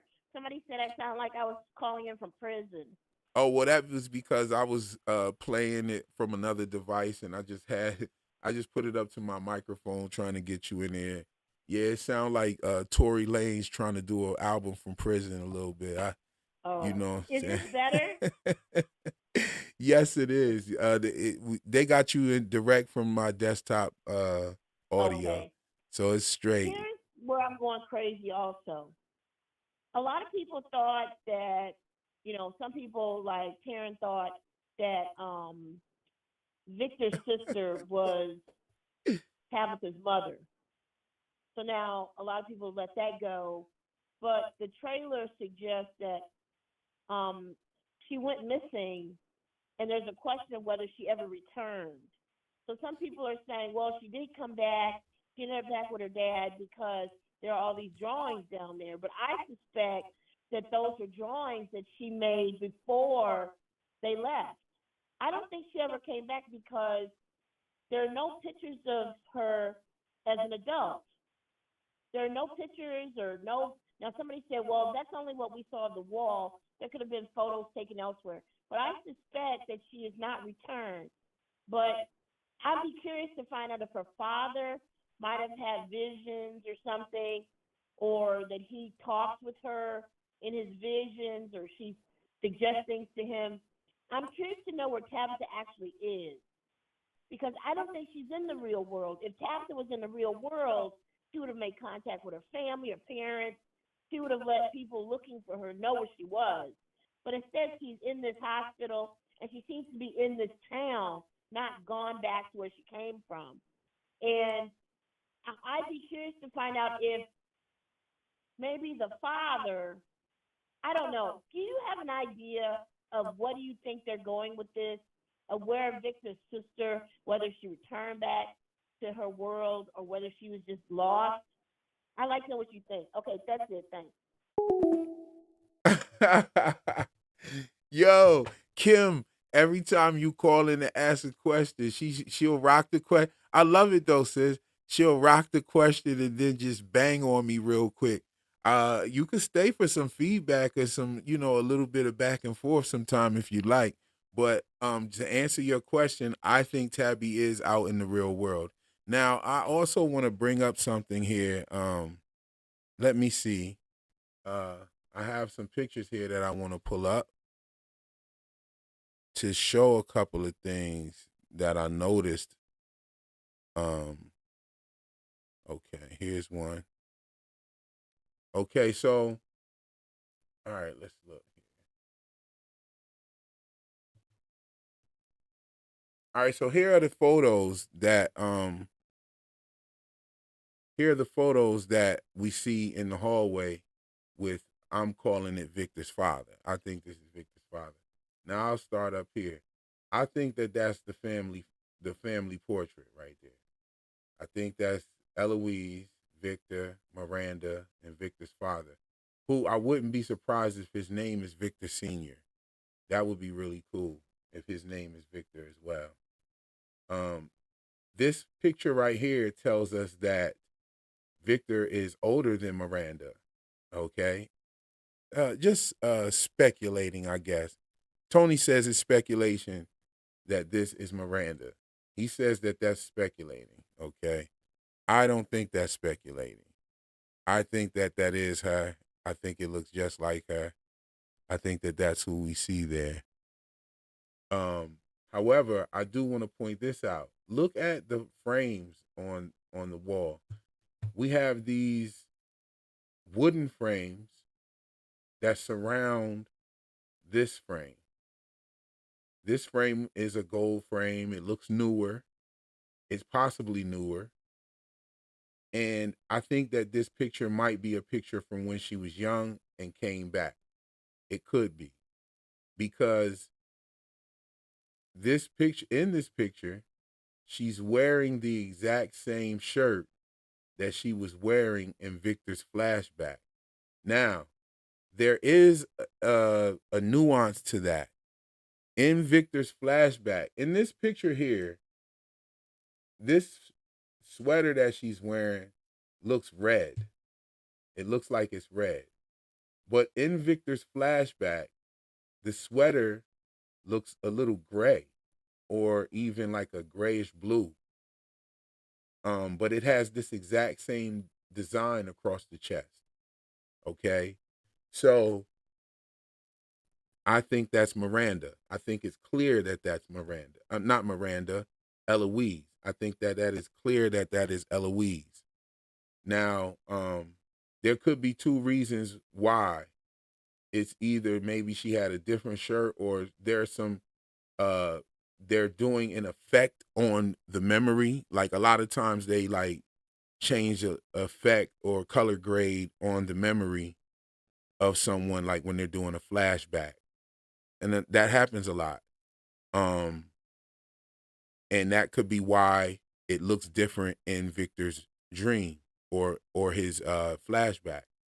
Or it could mean that Victor doesn't remember things very well. It could, and that's what I think it is, to the point to where there's certain details in his memories that are not all there as well.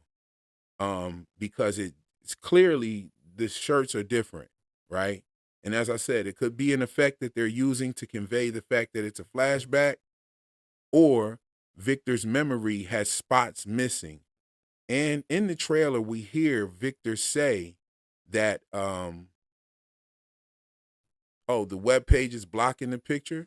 Oh, I'm bugging, y'all. What? Hold on. I'm capturing the screen. So why is it not showing that? Hold on. Okay, I'm going to try this. All right, yeah, this is better. This is it. I apologize, y'all. Let me run back real quick just to paraphrase everything. Up top, we got the family portrait. Over here, we got the picture with Victor and Eloise indicating the age difference in the two.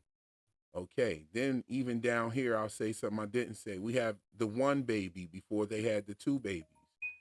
Then over here, we have Victor and Eloise playing in the snow, which I love the way that they took advantage of. This is obviously the actual actors. I don't know if the baby, that's probably their baby pictures, but somebody said the who doing, but I think that it was dope how they took advantage of the snow in Fromland, and they got them out there in the snow. I wonder if Victor lives in Massachusetts, and he's from Massachusetts. And my next video that's about to come out will explain kind of why I think that he's from Massachusetts. So now back to the picture frames. We see the 5 picture frames around this one. This one looks newer than the rest of them. We see her sweater is red. However, in Victor's dream, the sweater is grayish blue. Okay. This could mean two things: that they put a color grade effect on it to convey that he was having a vision or a flashback, or it could mean that Victor's memories still are not reliable, which he actually says this in the trailer, and he's going to look for things. He was speaking to Sarah, who I still don't trust. Just because you see her saving Julie doesn't mean that she didn't lead Julie into that barn, because I don't think that the same person that they're having the funeral for is the person in the barn. Maybe it could be. I don't know. Then again, maybe they did get Tien Chen and take her to the barn, y'all, because I know that's Tien Chen that he's carrying in there. And so I think he may have been front and center for the death of her. So we'll see. But yeah, Victor, this is definitely Eloise. I think that's the father. This is a different picture right here. This picture looks like two women. This picture looks like Victor's mother and another woman. I wonder who this other woman is. That's just something that stood out to me because I was trying to make out who that could be. But the faces are roughly the same size. And when you look at this face right here on Miranda, it looks like the face on the left. It's very hard to make out. It's very blurry. I done tried to slice it up, bounce it, and cook it up, and couldn't get a clearer vision of it. But this, I think, is definitely Miranda. So, yeah, that's what I think. Now, back to the Condi dolls. Yes, these look like Condi dolls. There is no doubt about it. Okay? And I'm not saying, okay, I'm not saying that it looks exactly like this. You see what I'm saying? However, I'm saying that it is reminiscent of this. Just like the bottle trees are reminiscent of the bottle trees that we find there here in America in the South that were meant to trap spirits. There's something else I wanted to bring up. This right here. Okay. Let's pull this out. We didn't even talk about this yet. I know everybody's been talking about this and I noticed it and I didn't get a chance to, speak on it yet, but everybody is on it. And I love that about this community. Like, okay, so those F symbols that we find on the talisman are going around in a clockwise direction. They're all facing clockwise direction on each corner of this thing here. I was seeing somebody said that, yo, this looks like a raw pre-roll in that bottle. If y'all know what that is. I seen somebody talking on in a Facebook group saying there looks like there's a cicada in one of these bottles, which would kind of imply that the cicada curse was let out of the bottle by Boyd. Only thing about that is I don't see it in there myself. I'm not mad at that theory. I actually think that theory is true as far as the spirits being in the bottles and the curses being in the bottles. Okay. Let me go ahead and hit this chat up real quick. See what's going on with y'all in here. Give me a second. We want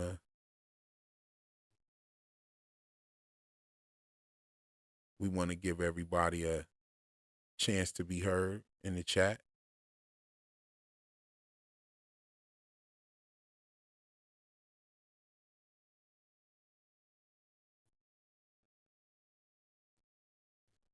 Okay.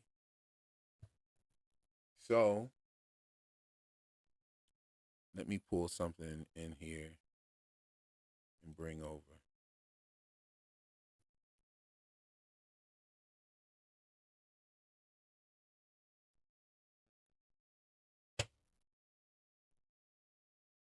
Okay. Just go ahead and cover that up. We can still talk and look at this. Yo, this right here is giving a lot of clues. We have more artwork to look at as well. One thing that I did notice about these F symbols is that they're not just around the edges. There's one right here in this artwork. Okay, there's one right here in the artwork. Now, I brought up a point before that if you put all of these together, if you put them all together the way that they're situated on the talisman, they all come together and they make a spider web. And yes, the person who stepped in the bear trap is Christy. And then we see Jade bends down to help her and something happens there. I think she might get injured severely. Something happens to her there. What y'all think happens to her there? from downtown with the super chat. From downtown with the amazing super chat says, you can see Christy wearing the red beanie, but later in the trailer, Jade is wearing it. Okay. I want to see that, bro.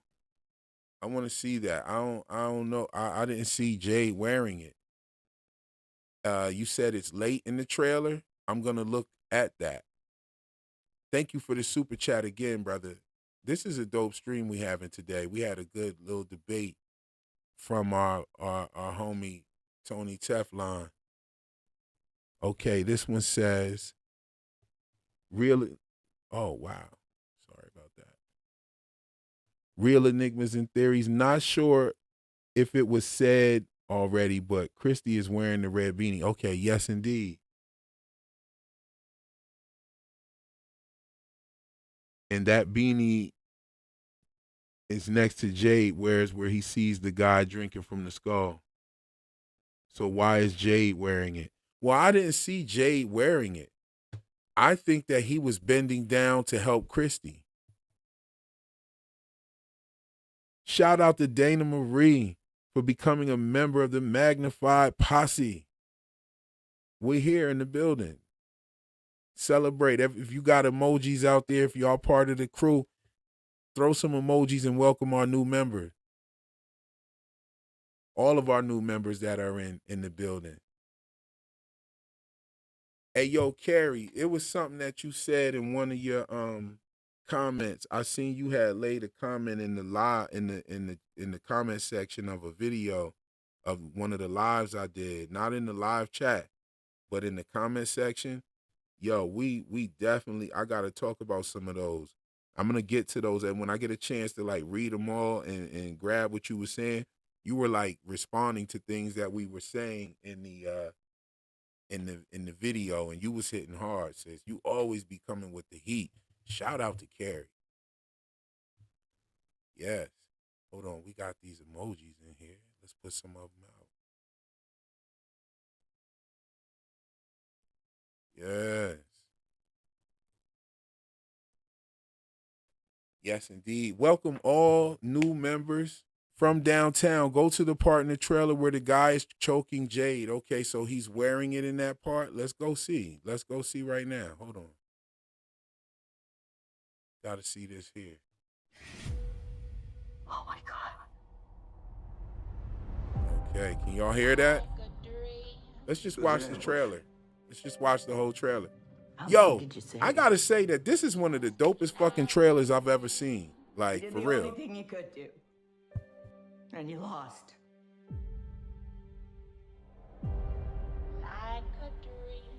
Look, we're still in this thing.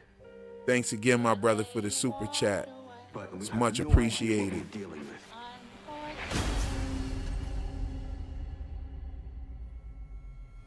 Okay, let's stop right here for a quick second. Look, we see it.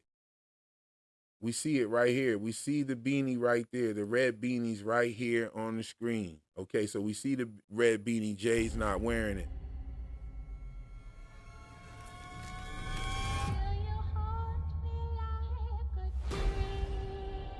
Things are getting worse around here, aren't they? Boyd, we're out of food. Too many things are changing. Yeah. I have to remember. Remember what? What's missing? Nothing that I've been through is possible. I think you're here for what's in the basement. Okay, y'all. We got to talk about this real quick. Just real quick.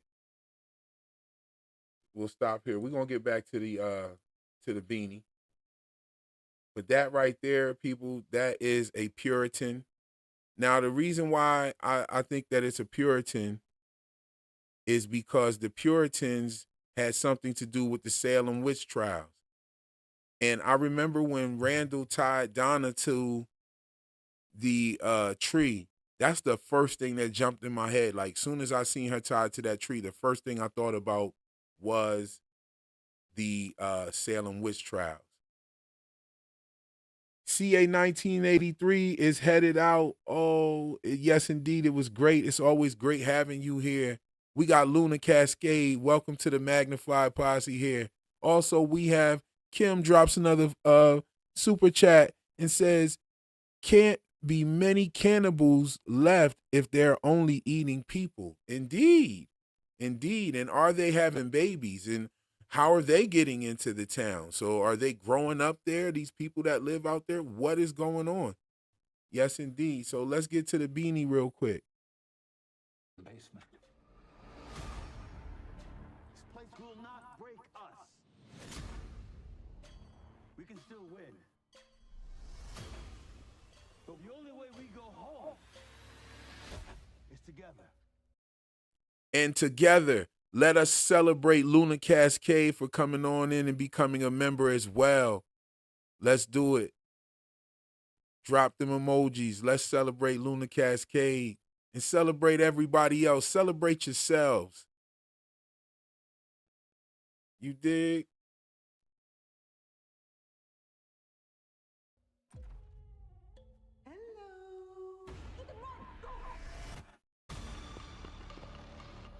The game here is rigged. Why can't they leave us alone? No matter what this place throws at us, we're gonna find our way home.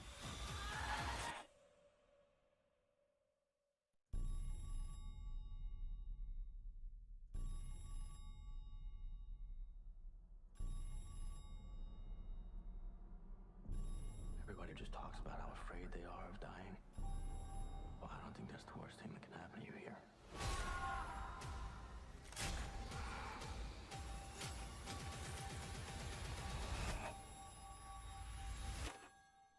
Hello? Let's back up a little bit. I think you're here for what's in the basement. This place will not break. Just want to point this out real quick. This one is not the same from the next shot. See, that's not the same one. So they came up to some warning marker, or if those things are warning markers, let's just call them warning markers. They came up to one of those warning markers, and then they kept going, and then they got to this place, just for context. We can still win. But the only way we go home is together.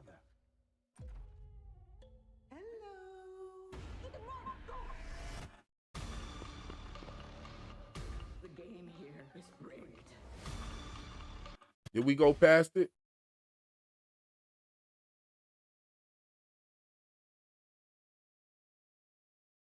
I don't think we went past it. Where was it? Okay. Is that the same beanie? Is that the same beanie, y'all?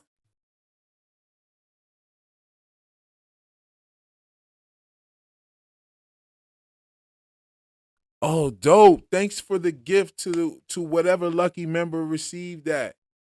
Dana Marie dropped that. Let's celebrate. We getting more members in here. More members, we can do more things. This is going to support the channel.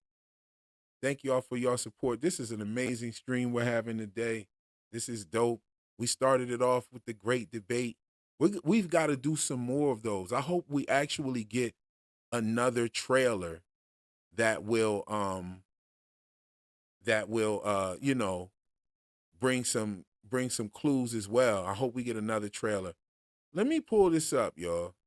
I don't know about that being the same beanie, y'all. I don't know about this being the same beanie. They look vastly different.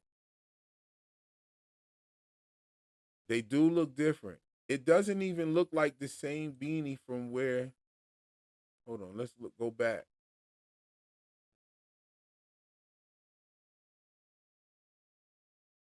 Okay, so she doesn't have it on here.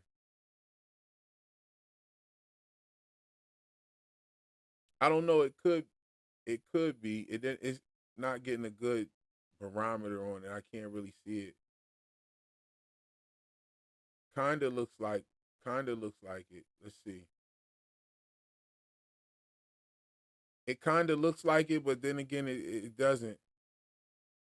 It's up in the air for me.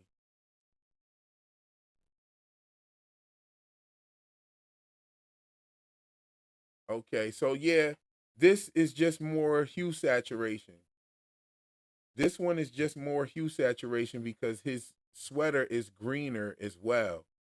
His green is more saturated as well. So this is just hue saturation.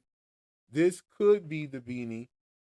However, the ribs on this beanie don't look the same as the ribs on this beanie. They don't look the same.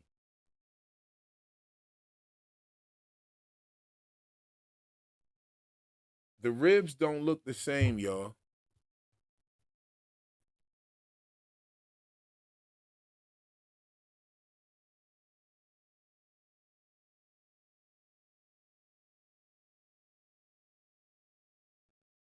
Okay, so let me go ahead and screenshot it. So we're going to screenshot this.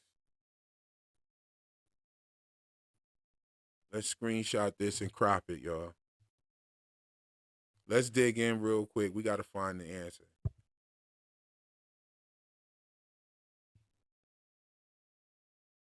Okay.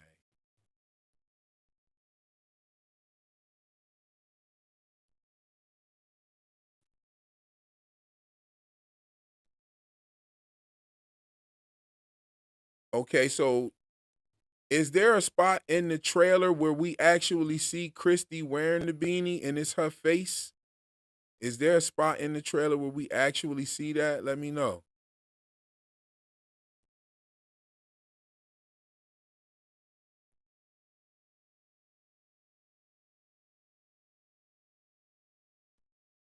Okay, we got the screenshot. Let's zoom in. Let's pull up the other photo just to look at the texture of the beanie. Nah, that's not the same, folks. That's not the same beanie, folks. It's not the same. Let's even go back and get the texture of the beanie just from the other shot. Okay, here we go right here.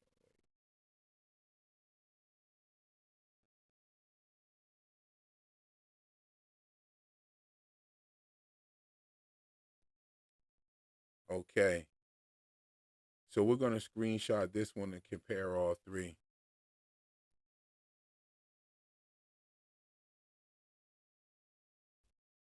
This one, we only need just the corner.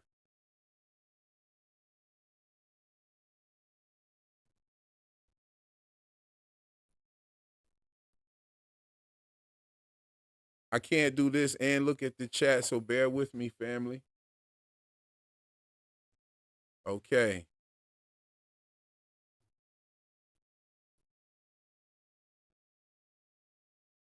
All right. All right. Now, as we can see,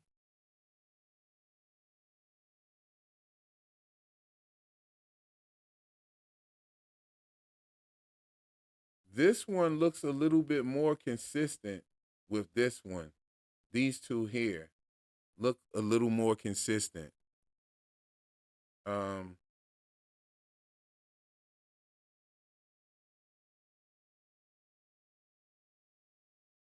That's as small as I can make this window.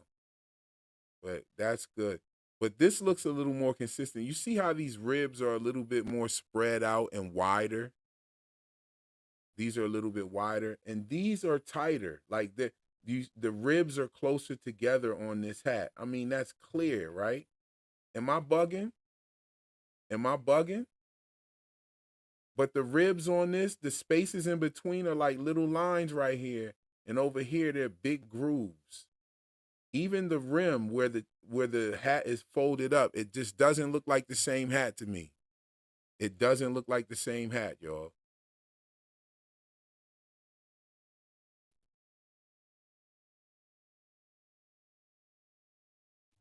Yes, indeed. Luna Cascade drops a super cat, says a super chat, super cat, like super chat. She drops the super chat and says, "You're right. The knit pattern is different.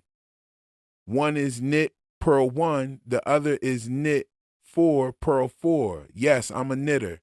Okay. Okay, we got a knitter in the building. Yo, you should knit us some of Elgin's little owls like he did with his grandmother. Or, hook us up a dream catcher. You know what I'm saying? Yeah, and send the picture to me. Oh yeah. Oh yeah. But yes, that does not look like the same hat, y'all. I'm sorry. Did y'all see the nipple at? Who talking about nipples?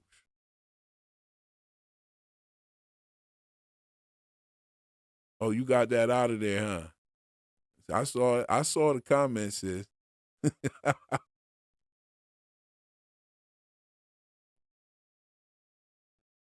Oh, no problem. No problem. Julie's in the building. Ah, yay. Julie's here.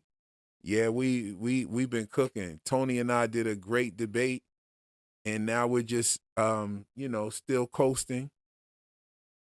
I told everybody, if y'all are serious Game of Thrones fans or House of the Dragon fans, to go on over to Tony's spot, because he's definitely over there cooking up the stream for that.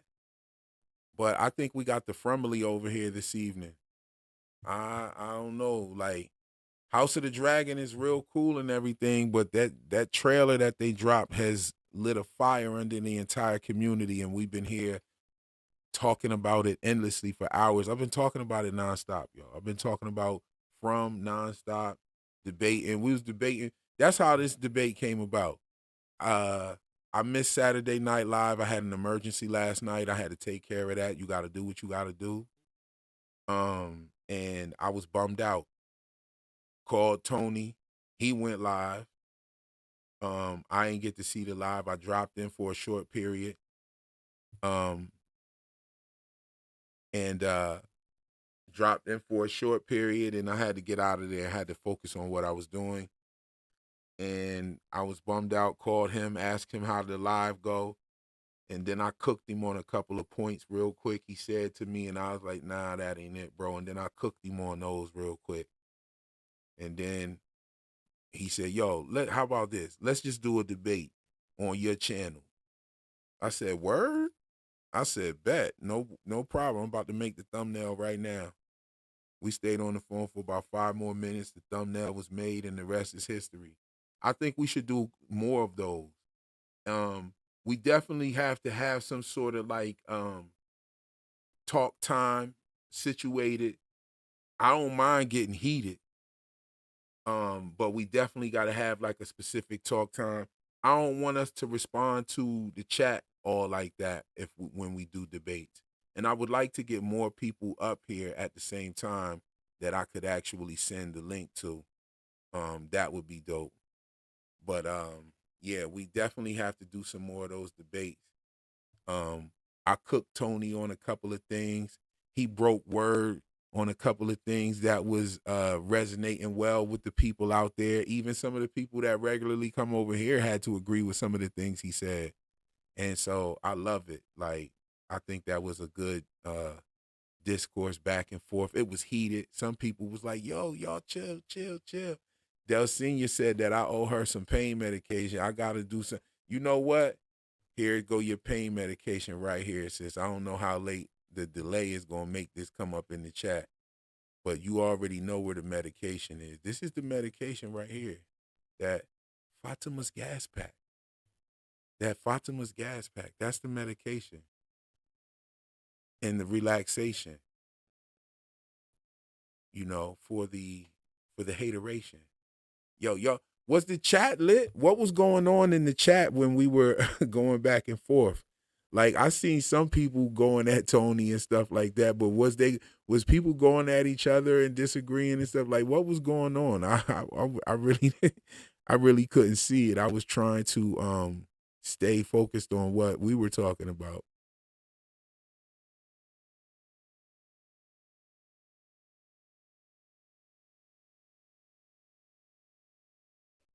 Okay.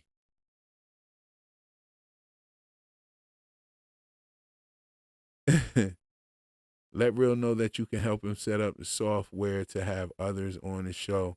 He's still figuring things out, and your expertise will help.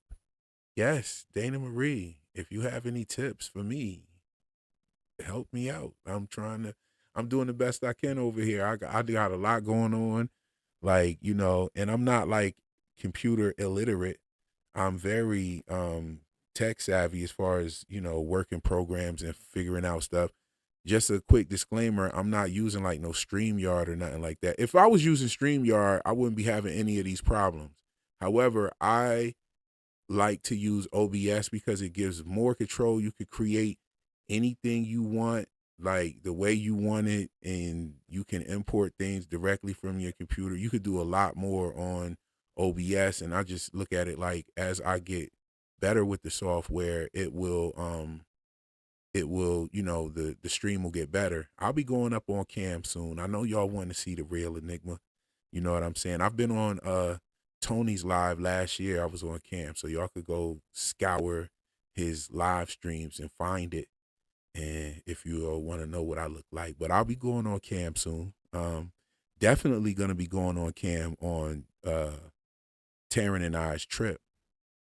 But I'm the real Enigma, and this is the way I got to do it. You know what I'm saying? When these subscribers get up and everything gets better, the stream quality's better. So yeah.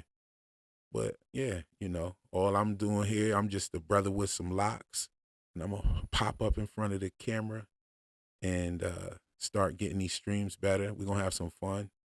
You know what I'm saying? I saw Tony try to throw the shot real quick. He said, "Y'all can see me." He said, "Y'all can see me.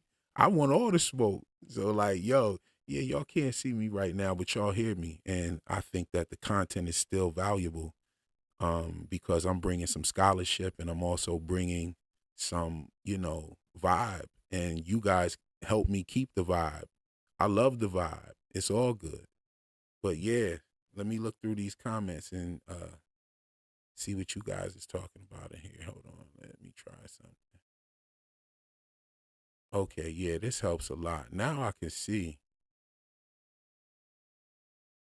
Yeah, they know. They know I've been on cam before. Like it ain't nothing like that. It's just that my setup is not like that over here. And my computer, I'm using a desktop, so my desktop doesn't have a computer. I mean a camera. But I got cameras and all of that stuff, but I this is like my studio, and this is not the setup for like live stream stuff. This is set up for music. Like this is literally set up for like making beats and stuff like that. Let me ask y'all a question. It's also set up for like graphic design and video editing. Like I have a TV switcher and all that kind of stuff. And so that's why I wanted to use OBS, because I can actually link it to my TV switcher. And so I have like a lot of stuff on my desk. I have like a stand-up desk. And so, yeah, this is just not the spot for it. I'm going to make the spot for it. Going to start going live, doing some real dope live streams. I'm going to start another page where we talk about other stuff too. We're going to be talking about music. I wanted to ask y'all, do y'all think it'd be a dope idea if I was doing like, if I was doing, would you mind watching me do from artwork, like from actual graphic design with from while we talk about from? I can screen record some stuff real quick and have it ready for y'all watching me make things, and I can talk. I'd also like to make beats. Tony and I are actually working on a From song, so be on the lookout for that. It's crazy. But yeah, give me some thoughts on things that I can do with the channel that keep it within the realm of the real Enigma vibe. If you have any suggestions on other shows that you want me to cover, other shows that you want me to go live about, let me know. Let me know what's going on. Let's see what we got in the chat here. Robert Saunders says, I absolutely agree. Carrie, I absolutely agree. Julia and Sophiel and myself claim TT's confirmation bias and logical fallacies prohibit him from properly analyzing the theories. Yeah, he does make logical fallacies. Like he'll say I'll say if you've been looking for science fiction vibe and you've been watching this show for 2 seasons, you're not getting your science fiction taste satisfied, right? And he'll say, well, if you're looking for magical fairies with people blowing fireballs out of their fingers and stuff, then you didn't get your taste satisfied either. The problem with that is I never said anything about magical fairies and fireballs coming out the fingers. Like he had to like over exaggerate it in order to make it stick. You see what I'm saying? But like bro be doing that, and that's cool. That's his style. Like that ain't my style. I'm not gonna say I'm not gonna say you made a point that you didn't make. You see what I'm saying? Like he said you can't say uh you can't say that Bacta's grandmother was there. I didn't ever say she was there. I said she knew about that nursery rhyme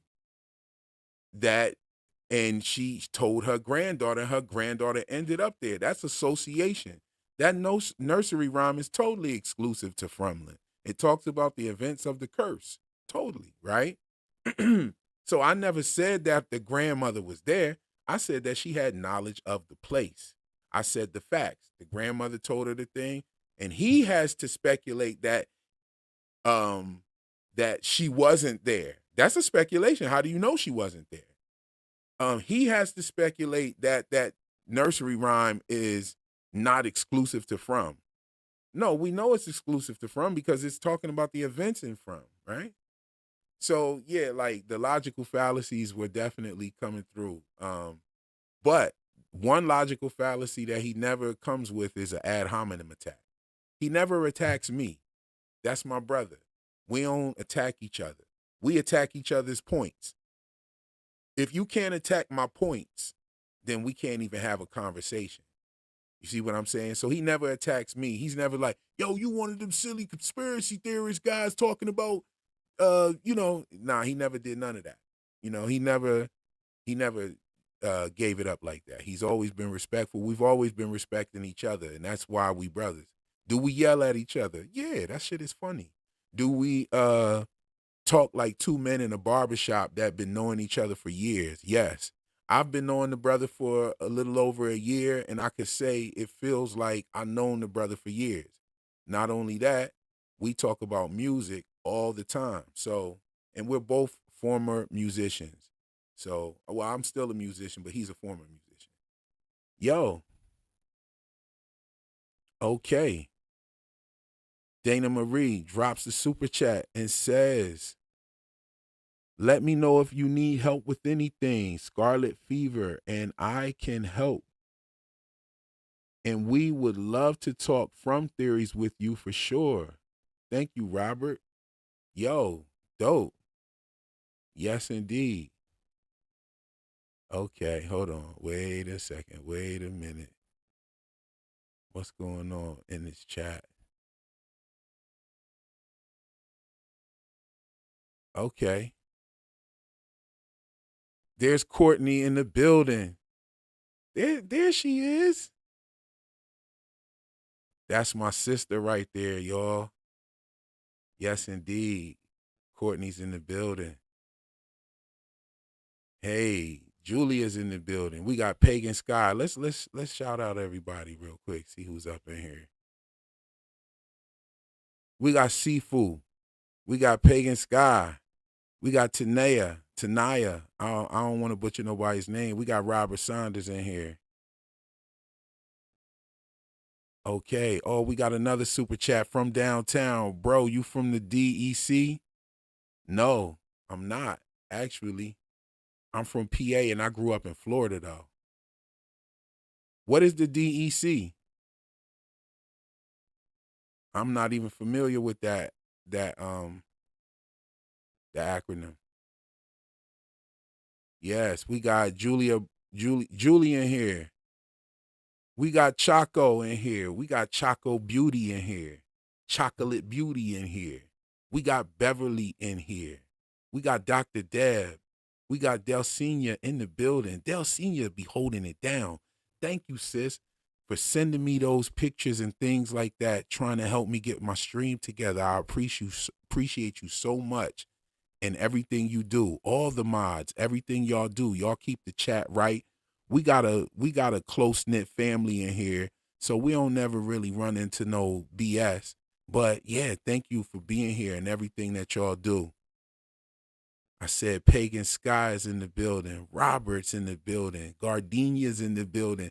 Gardenia was going back and forth with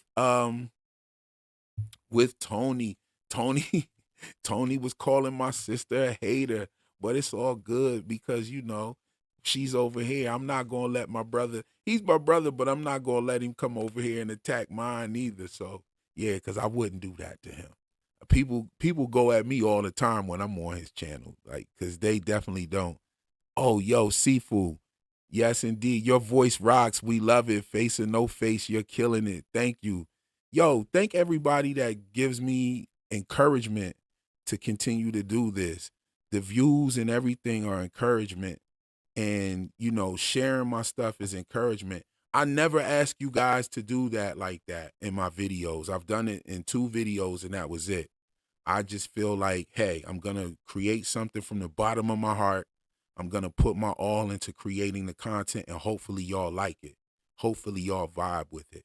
I watch this show just as much as y'all. I know some of y'all probably watched the show more than I have because you guys come over here, y'all cook in my comment section, y'all keep the vibe going, and I absolutely love it. Q's Insight is in the building. Yes, indeed. Jessica's in the building. Who else do we have in here? Let's keep going through the comments. I had the comments open for everybody to comment if you're a subscriber or not. So if you're not a subscriber, go ahead and comment. Let us know you're in the building. Rainbow is in the building. Yes. Carrie's in the building. Dana Marie's in the building. Thank you for all the super chats, all the memberships. CA 1983 dropped 10 memberships on us today. We have enough members now to go ahead and create some more emojis. And don't forget, when I have that video that I'm working on, it's a very long video. When I drop that, that's going to be a members only video first. So y'all will get that from hours to maybe 2 days before everybody else gets it. Y'all going to get that video first. I'm putting a lot of work in this video. I've been writing this video for quite a while now. I'm almost done and I will cook it up. The editing is going to be superb.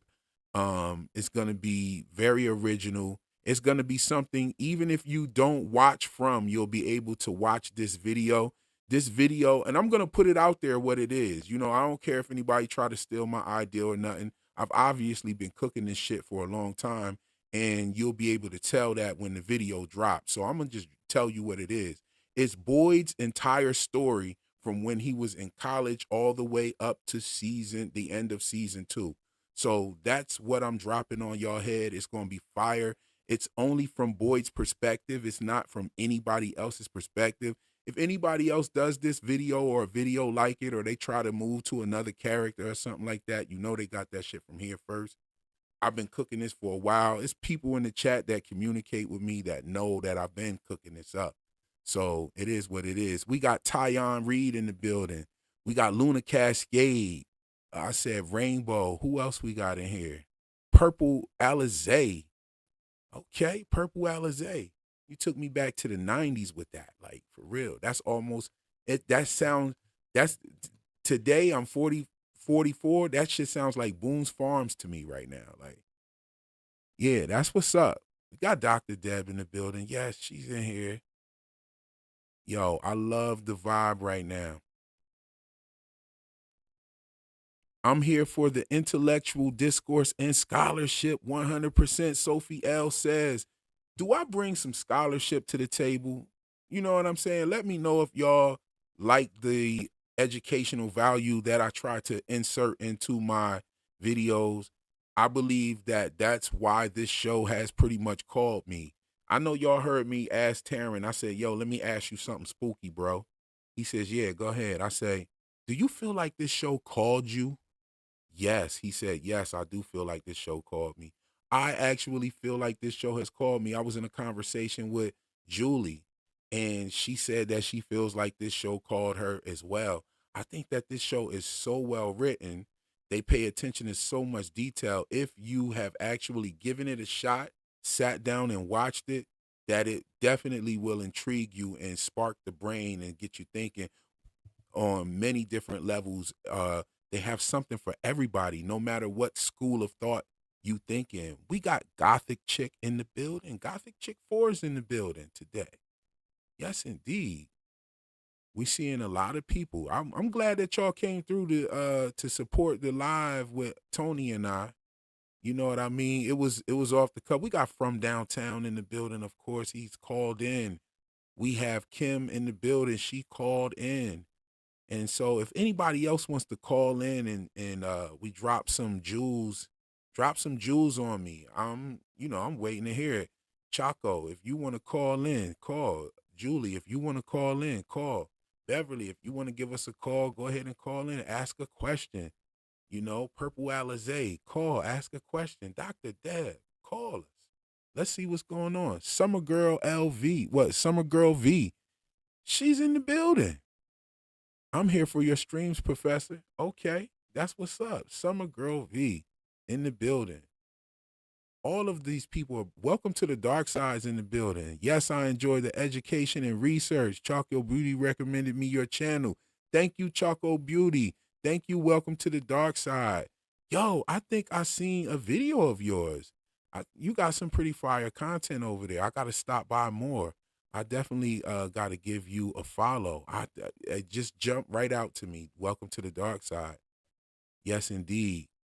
Even with your analysis on the changeling, says Gardenia Blossom. Yes, you will always get some kind of educational value or esoteric value from what I cover, because that's why I try to cover certain things. Now, if you suggest me to cover something that doesn't really bring me that esoteric value, I will go live about it. I'll go live about it, but I probably won't sit down and do the research. I'll do some notes, do a couple things right off the cuff. We can have long live discussions about it. What I'd like to do is have a live where I talk about multiple different shows like Yellow Jackets and a couple of others. Yellow Jackets is cool and everything, but I don't think that I'm actually going to go ahead and develop scholarship around that show. But I will definitely do some lives. I'm going to develop some scholarship around the show Severance, because I haven't heard anybody out there with any of the theories close to what I'm talking about. And I'm talking about, I might not have them in a PowerPoint, but every point got power. I'm telling you. Let's see what Sifu says. You have inspired me for sure, especially when I start my channel, All Heart. That's why you rock. Yo, Sifu, get that channel started. I'm going to tell you what I did. I just did it. I just started. You can listen to my first video and you could tell that I was going strictly off of bare notes, like maybe a couple lines here and there, and I just kind of started talking. But you see, I kind of gathered myself as my page went along and started developing better scripts, getting better visuals, and creating, better content. If you need any help on my end, I'm down to help anybody. Come through, holla at me. And my email is realenigmasandtheories@gmail.com. Just hit me up on there if you want to collaborate or work. We got a call coming in. Let me find the page where the call is at. Okay. Uh-oh, where you at? Here it is. Call from Ben. Hey, Ben, where you been? Hey, how you doing, man? All is well. How are you? I am phenomenal. Love what you're doing, man. Thank you very much. Thank you very much. You got a question for real? Yeah, I do, for real. What are your thoughts on the Krillman's Cola that pops up in every single episode? What, the Crowman or the Crominacle? No, Krillman Cola. It's the in-universe cola. They have the soda machine outside the bar. Okay. There's one in the club in the colony house. one outside the bar, and then there's a Creelman Cola's bottle on the boy's desk that they rotate so that the logo is facing the camera on every shot that it's in.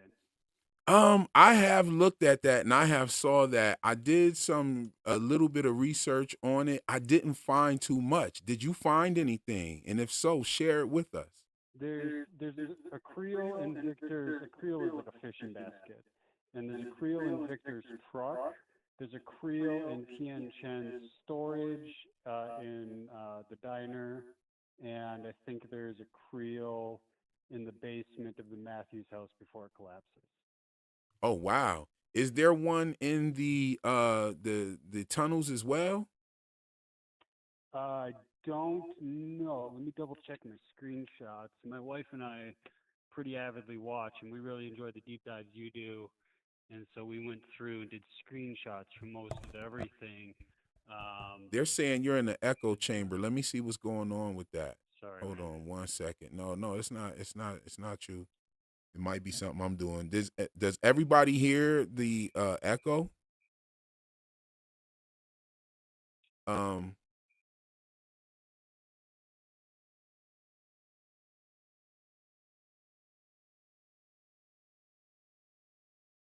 Tunnel does not have a creel. Okay, it doesn't. No, the only thing that the tunnel has is the luggage. That's the primary shot. They show the bartender watching the bus driver come in next to the Creelman Cola dispenser on the porch of the bar. It's one of the first times we see the puppet in the tunnel.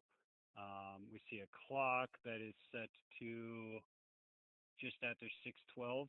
It looks like. Oh, sorry, 9:12. But yeah, no, the tunnel is locked to the 1970s for the technology. Otherwise, the only really interesting thing in the tunnel is the bird cage and the ice thing from the motel that doesn't exist. There's an ice bucket from a motel that is not in town. Okay. So you're saying that But I think Creelman's is beyond an in-universe thing. They didn't just make up like a Coca-Cola for the universe. They've made up Creelman's is something else. So did you find anything on Wikipedia or on Google about Creelman's? Is it an actual Doesn't company? exist. Does not exist. Never has. Okay. So a Creelman is what now? What is it? What is an actual Creelman? It's a fisherman.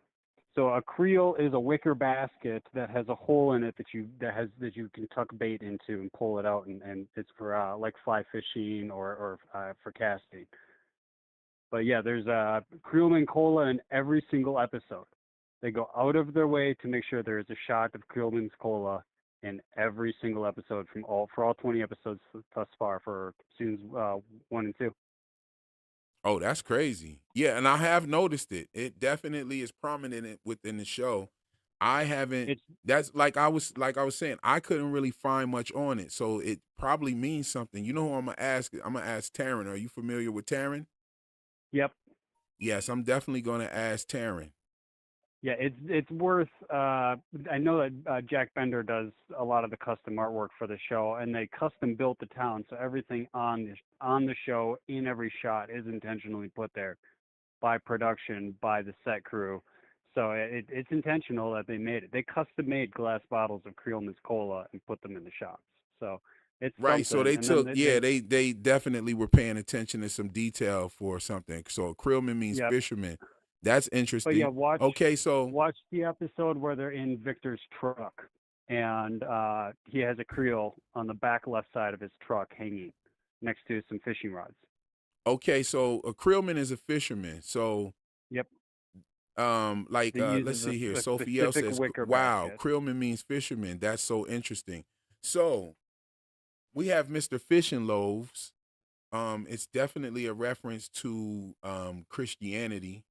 It's definitely a reference to the Vesica Pisces, which comes in the shape of a fish, and the Jesus fish.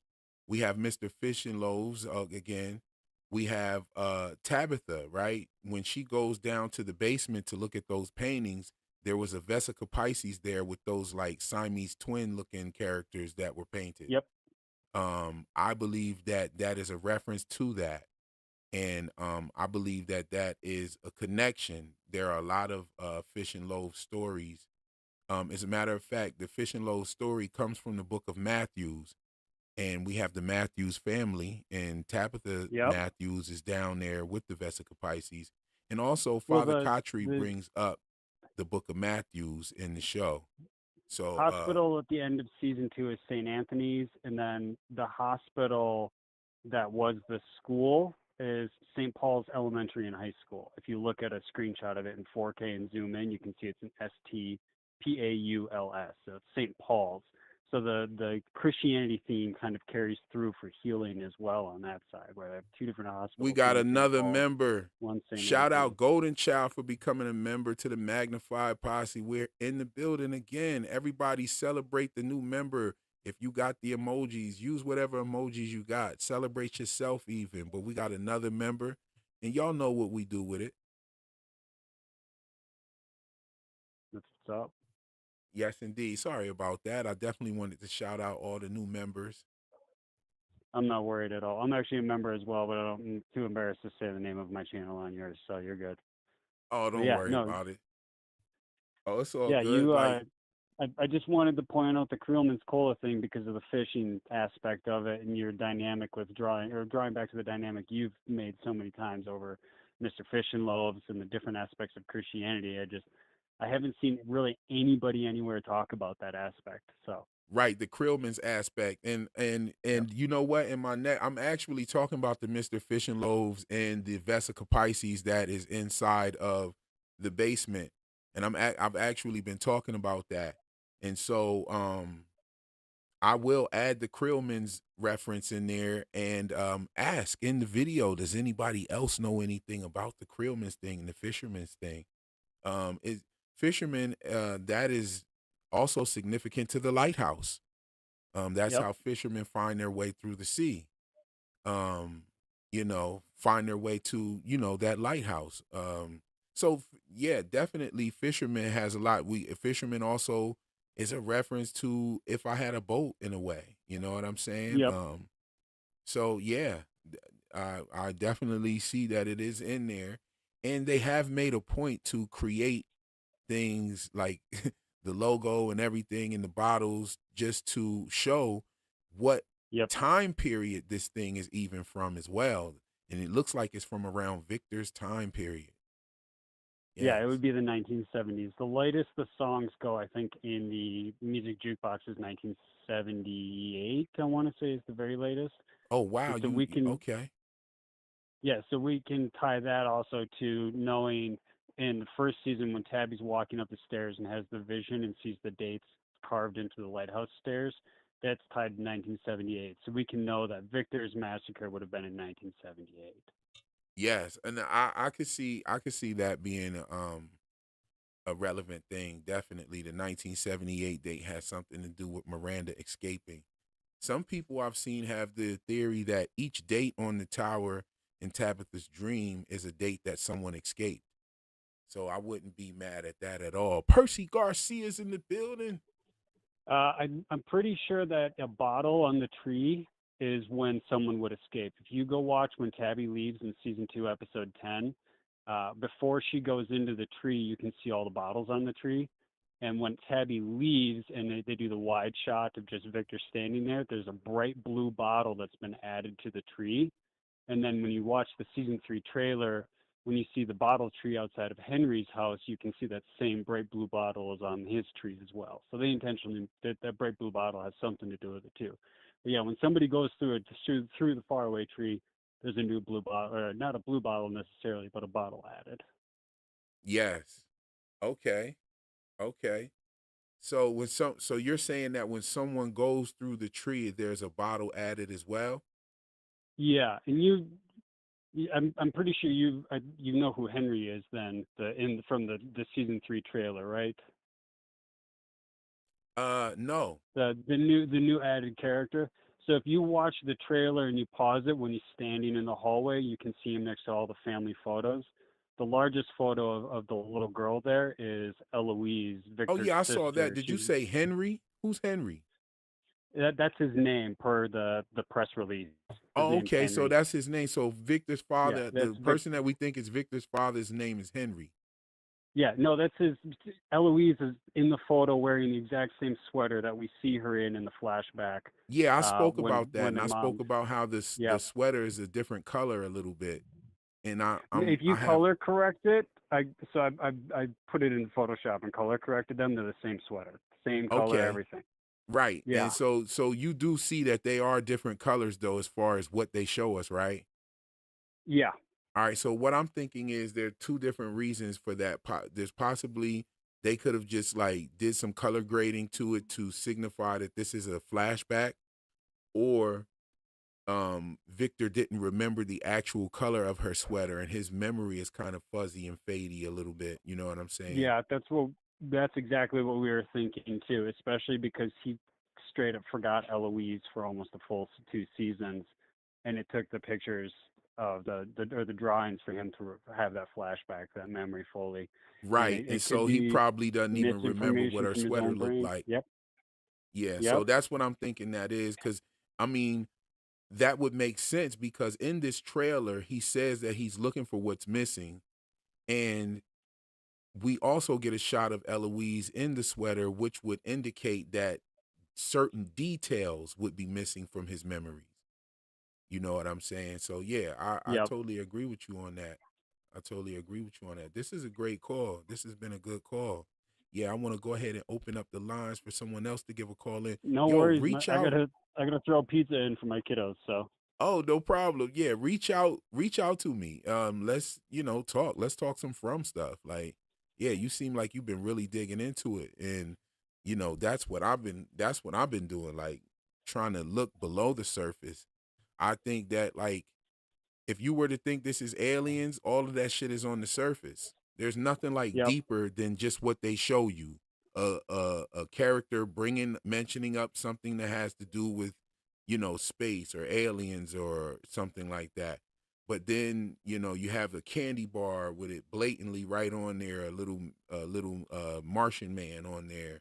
You have yep, the motel, the Starlight Motel in Victor's memory of the massacre.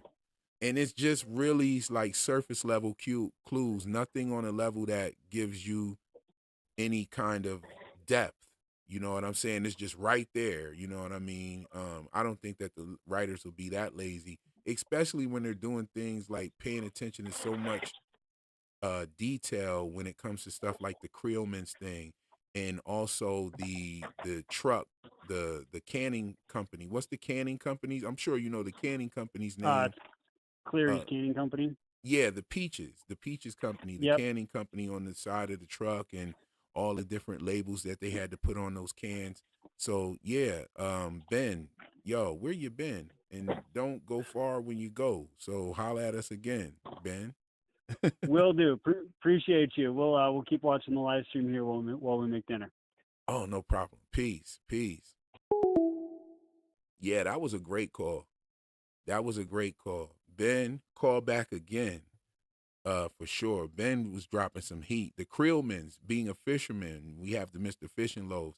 Also, uh the Vesica Pisces. Now the Vesica Pisces can also make the devil's pitchfork.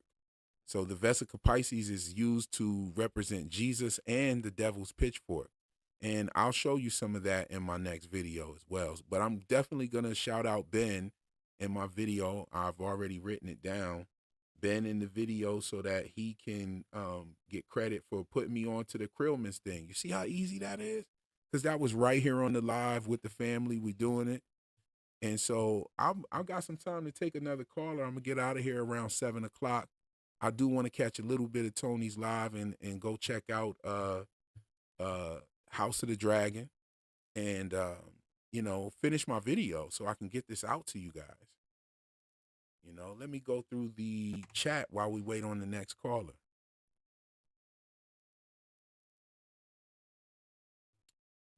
And yo, again, shout out to Golden Child for becoming a member. Yes, indeed.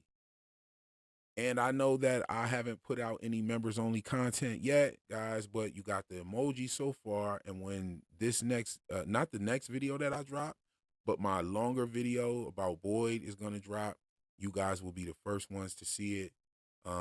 Yeah, so, thank you for supporting. I definitely have to give you guys an incentive for coming through like that. I appreciate it as well. And I appreciate all of you who have donated memberships to other people. That was so kind of you all, and we respect that. Here's another caller coming in. This might be the last one, guys. Call from Robert Gibson. Yes, indeed. You're here with Real Enigmas and Theories. How you doing today? Who is this again, Robert? Yes, good afternoon. I saw that you were doing a live, and I called in the moment I saw it. Oh, that's dope. That's dope. Happy to have you. Did you see how we started this live? It was Tony and I. Oh no, but that's pretty cool that y'all was working together. Oh yeah, most definitely. We had a great debate. It got real heated too. You know what I'm saying? But that's my brother. It ain't never no beef or nothing. But that means I have to pull it up and yeah. Yeah, oh yeah, you got to go back and watch it. It's fire. We was both making some real good points. You know what I'm saying? I kind of earthed him a couple of times on there, but he got right back up and threw some shots too. So we had a good one. It was it was fun. It was fun. The chat was good. The chat was lit. Everybody was down there having a good time. Like, yeah, I'm with it. So are you trying to say it's already over? Oh yeah, the debate is over. He is now doing a live for House of the Dragon right now. You know No, I'm talking about the live stream. Oh no, your live stream. Oh yeah, well yeah, I'm about to shut it down around 7:00. If you got a question, I'm ready for it. If not, I'd love to open the lines back up for someone else. What's happening is this. Let me pause you on this one. I'll turn Okay. it down. So when they're in the sideways trailer, right? I've been watching a couple lives. That's how I know Tony. But nobody ever mentions that there was like a whole somebody in a whole black hoodie with the monsters when the tent was on the side. The trailer was on the side. Oh, okay. Yeah, I think that was the younger slow walker that was talking to Julie when she was on the steps of Colony House. Really? I think that was him. The younger. Because okay, so what I'm talking about is when the trailer's on the side and they're trying to basically see there. It's before they try to shoot the monsters with the lace bullet, and then they're talking about the radio comes on and the CV radio comes on and they hear the pounding on the floor in the trailer. And they're like, how could somebody? You remember that scene? Yes, I do. Okay, so when you look outside of the sideways trailer, they were standing there like, and they just stopped, and Donald was like, "They don't stop like that. What's going on?" And, right. The moment he says that, when you look, there's somebody in a black hoodie just standing there with them. Yeah, I think it's one of them. Ew, really? I think it's one of them, and they're wearing a hoodie. And not only that, I think that here's a couple reasons that I think. Here's a couple things here. Okay. So the slow walker stopped twice. We see him stop and spectate like that twice. We seen a little bit of that in the trailer that they just dropped, like when one of them was holding the keys and asked Boyd, was he looking for these, and he wouldn't be able to save all of them. We see one of them standing in the background as well. But I think that the reason why they stopped is because they were in the presence of that curse. Whatever curse that Boyd brought back with him, when they're in the presence of that, they know that that's a higher tier deity or higher tier entity, and they don't fuck with it. And I think that that's why they don't fuck with Boyd too. You know what I'm saying? Because he was bitten by the spiders, and he also brought that deity back. And notice when him and his confrontation with Smiles Davis, they never approached him, they never messed with him or anything, because they were in the presence of a larger being or of a larger entity. And I think that same thing is what happened out in the RV with Randall. I think that they stopped because, we do see the presence of a larger entity came in and that's how he started seeing Tabitha. I mean, not Tabitha, but Iron Abbey, his wife, and also we heard the pounding, right? And so, Mm-hmm. you know, I was just playing devil's advocate with what Tony said before. I said that it could have been something under the tunnels, under in the tunnels, but I was just playing devil's advocate. What I actually think that is I just think that that was the entity using its abilities or powers to Mm-hmm. make that sound in the RV and that pounding sound. That's what Mm-hmm. I think. You know what I mean? That makes One sense. thing about Mm-hmm. it is the four-dimensional being theory that Tony has. That could Mm-hmm. that could definitely be possible. But just because it's a four-dimensional being doesn't necessarily mean that that it is outside of the realm of sorcery or outside of the realm of magic or outside of the realm of hoodoo or things of that nature, because Mm-hmm. those things can have the same attributes. You feel me? Mm-hmm. Oh my goodness. Yeah, that's pretty awesome. Mm-hmm. Mm-hmm. So we got a couple more minutes. Let me go ahead and open the line up and see if it's another caller. Mm-hmm. If y'all don't call in right now, we about to shut it Mm-hmm. down at 7 o'clock. I gotta Mm-hmm. get this video done. Okay, and then just in your conclusion, for real, the person in the black hoodie was just another walker. Yes, I think In the so. okay. I think it's Well, one of next them. time I come That's across, why I was out I'll there write it with them. again. I'm gonna go. Yeah. As a matter of fact, thank you for that, because I'm gonna go get another look at it and look at it again. But Mm-hmm. I noticed it myself, and I just thought that it was another one of them out there with them. Mm-hmm. You know what I Oh, mean? okay. But we could be totally wrong about that. I could be totally wrong, totally. Mm-hmm. You know, and I'm not mad at that. If I'm, you know, I'm not mad if any of my theories are wrong, to be honest with you. You Mm-hmm. know, we're Yeah, having that's why fun we here. watch, to find out Yeah, what's that's going on. Nobody exactly. knows. We're having fun here. So someone else is calling in. I thank you for calling. Peace. You're welcome. Call from. Delphine James Tucker. To accept, press 1. To send a voicemail, press 2.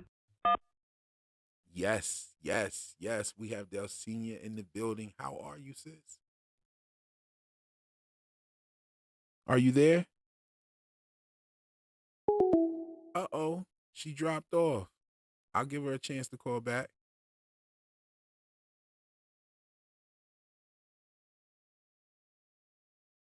I'll definitely give her a chance to call back. I don't know what happened. We probably lost connection. It's a storm happening in my area as well. So around here, up in these mountains, up in these parts, the electric likes to go out when in the rain out here. You know what I'm saying? Sometimes, but it's not just the rain. It's like an actual storm going on. It's going crazy, thundering and lightning and whatnot. They'll senior, try again.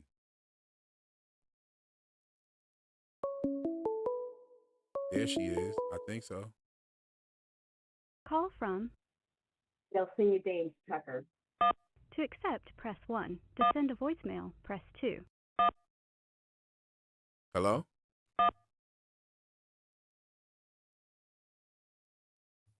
They'll senior.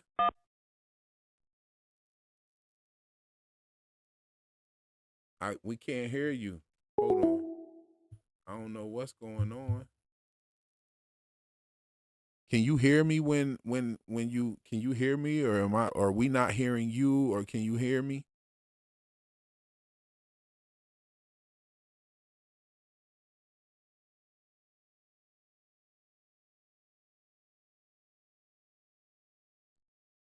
I definitely want to hook up the Discord. You could hit me up, Dana Marie. You could hit me up at Real Enigmas and Theories at gmail.com, and we can start it there. And you know, or this number, you can call me on this number as well for the calling number. So yeah, we could definitely collab and talk about that. Yes.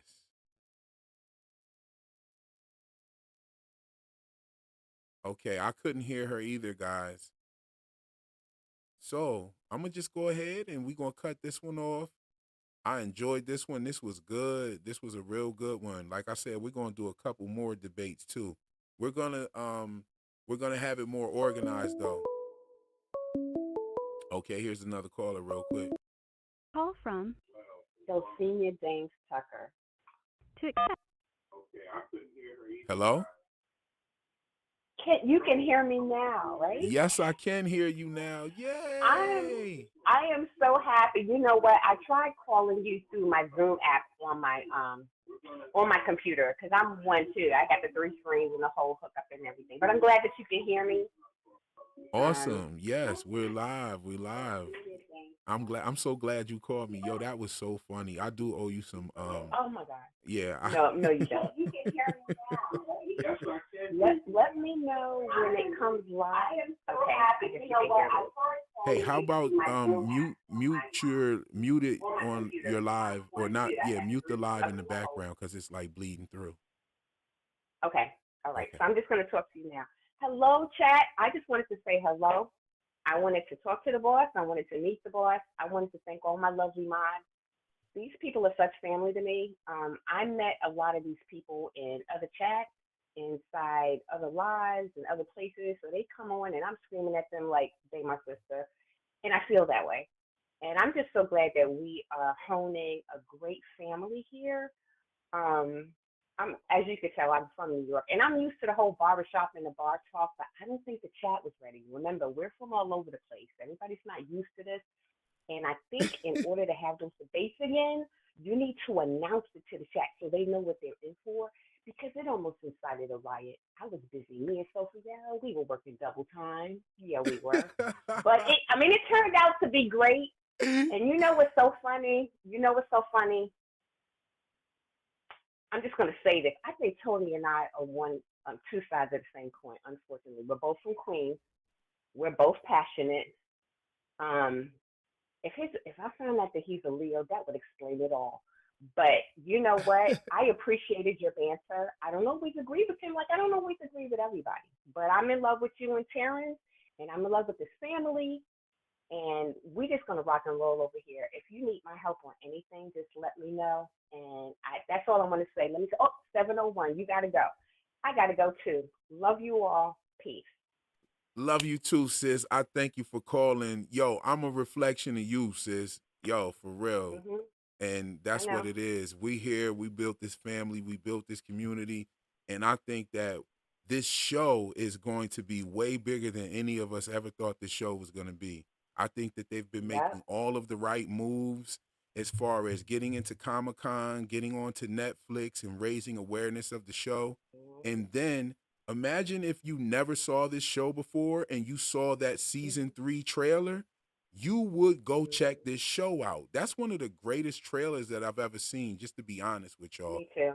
You know what I mean? I don't know if it's because I've been watching the show, but for me, it just feels like if I've never saw this show before and I saw that trailer and knew that this show was coming out on September 22nd, my ass would be trying to watch the first and second season, trying to catch up before this one came back. And then I would have probably been starting my YouTube channel this year if I would have saw it for real. But yes, indeed, thank you for calling. Thank you for calling, sis. And I will reach out to you. We connected now. We connected. You done got with me. That's perfect. Yes. So we connected now. We all the way live, and we will chat more as well. I want to do some organizing. I just have one more last thing I want to say. Yes. I think I need a safe word, because when you ask the question, is this, and I'm paraphrasing, is this from like infiltrating our lives? I feel the very same way. Everything that I watch now, I sent you the pictures of the commercial. Everything is from. And I feel like I need a safe word. Like, I don't want to be nebulized by the front. You know what I'm saying? I want to make sure that we're all okay covering this show. You know, I don't want to be all wrapped in it too much, but here I am. Everything is about from. Everything. Yo, I'm telling you, every day it's like, okay, so, you know, when I finally get around to like looking at my phone or sitting down at my desk at the computer, I check up what's the latest news on From. I've been doing that ever since the season 2 ended, and it's just it's like we're stuck in this town with these people, y'all. Like, it's what it really feels like. And we're trying to, and all of us are like little pieces of everybody trying to figure this shit out. Yeah. You know what I mean? I'm going to tell you guys something. And I'm going to end it on this note right here. I don't care what religion you deal with. Go listen to Father Cautry's sermon right before Tabitha comes to see him and give him the Bible pages. That sermon was very powerful. He talks about from the moment you're born, you're trying to figure out where you are. From the moment, and as you grow older, you scrape and you scrounge and you get better in looking at it. But before you can even formulate a word, you start to cry. And that is you trying to figure out where you're from. But that's just a paraphrase it. Go listen to that sermon that he dropped. I think it was very beautiful and powerful. And I think it's great to end on that note right there. Yes. Have a good evening, everyone. All right. Love you, sis. Peace. Love you too. Peace. Okay, everyone. Y'all heard it here. Y'all saw the great debate. Shout out to everybody, all the new members. Shout out to Teflon TV, my man Tony. Shout out to Taryn Matheru.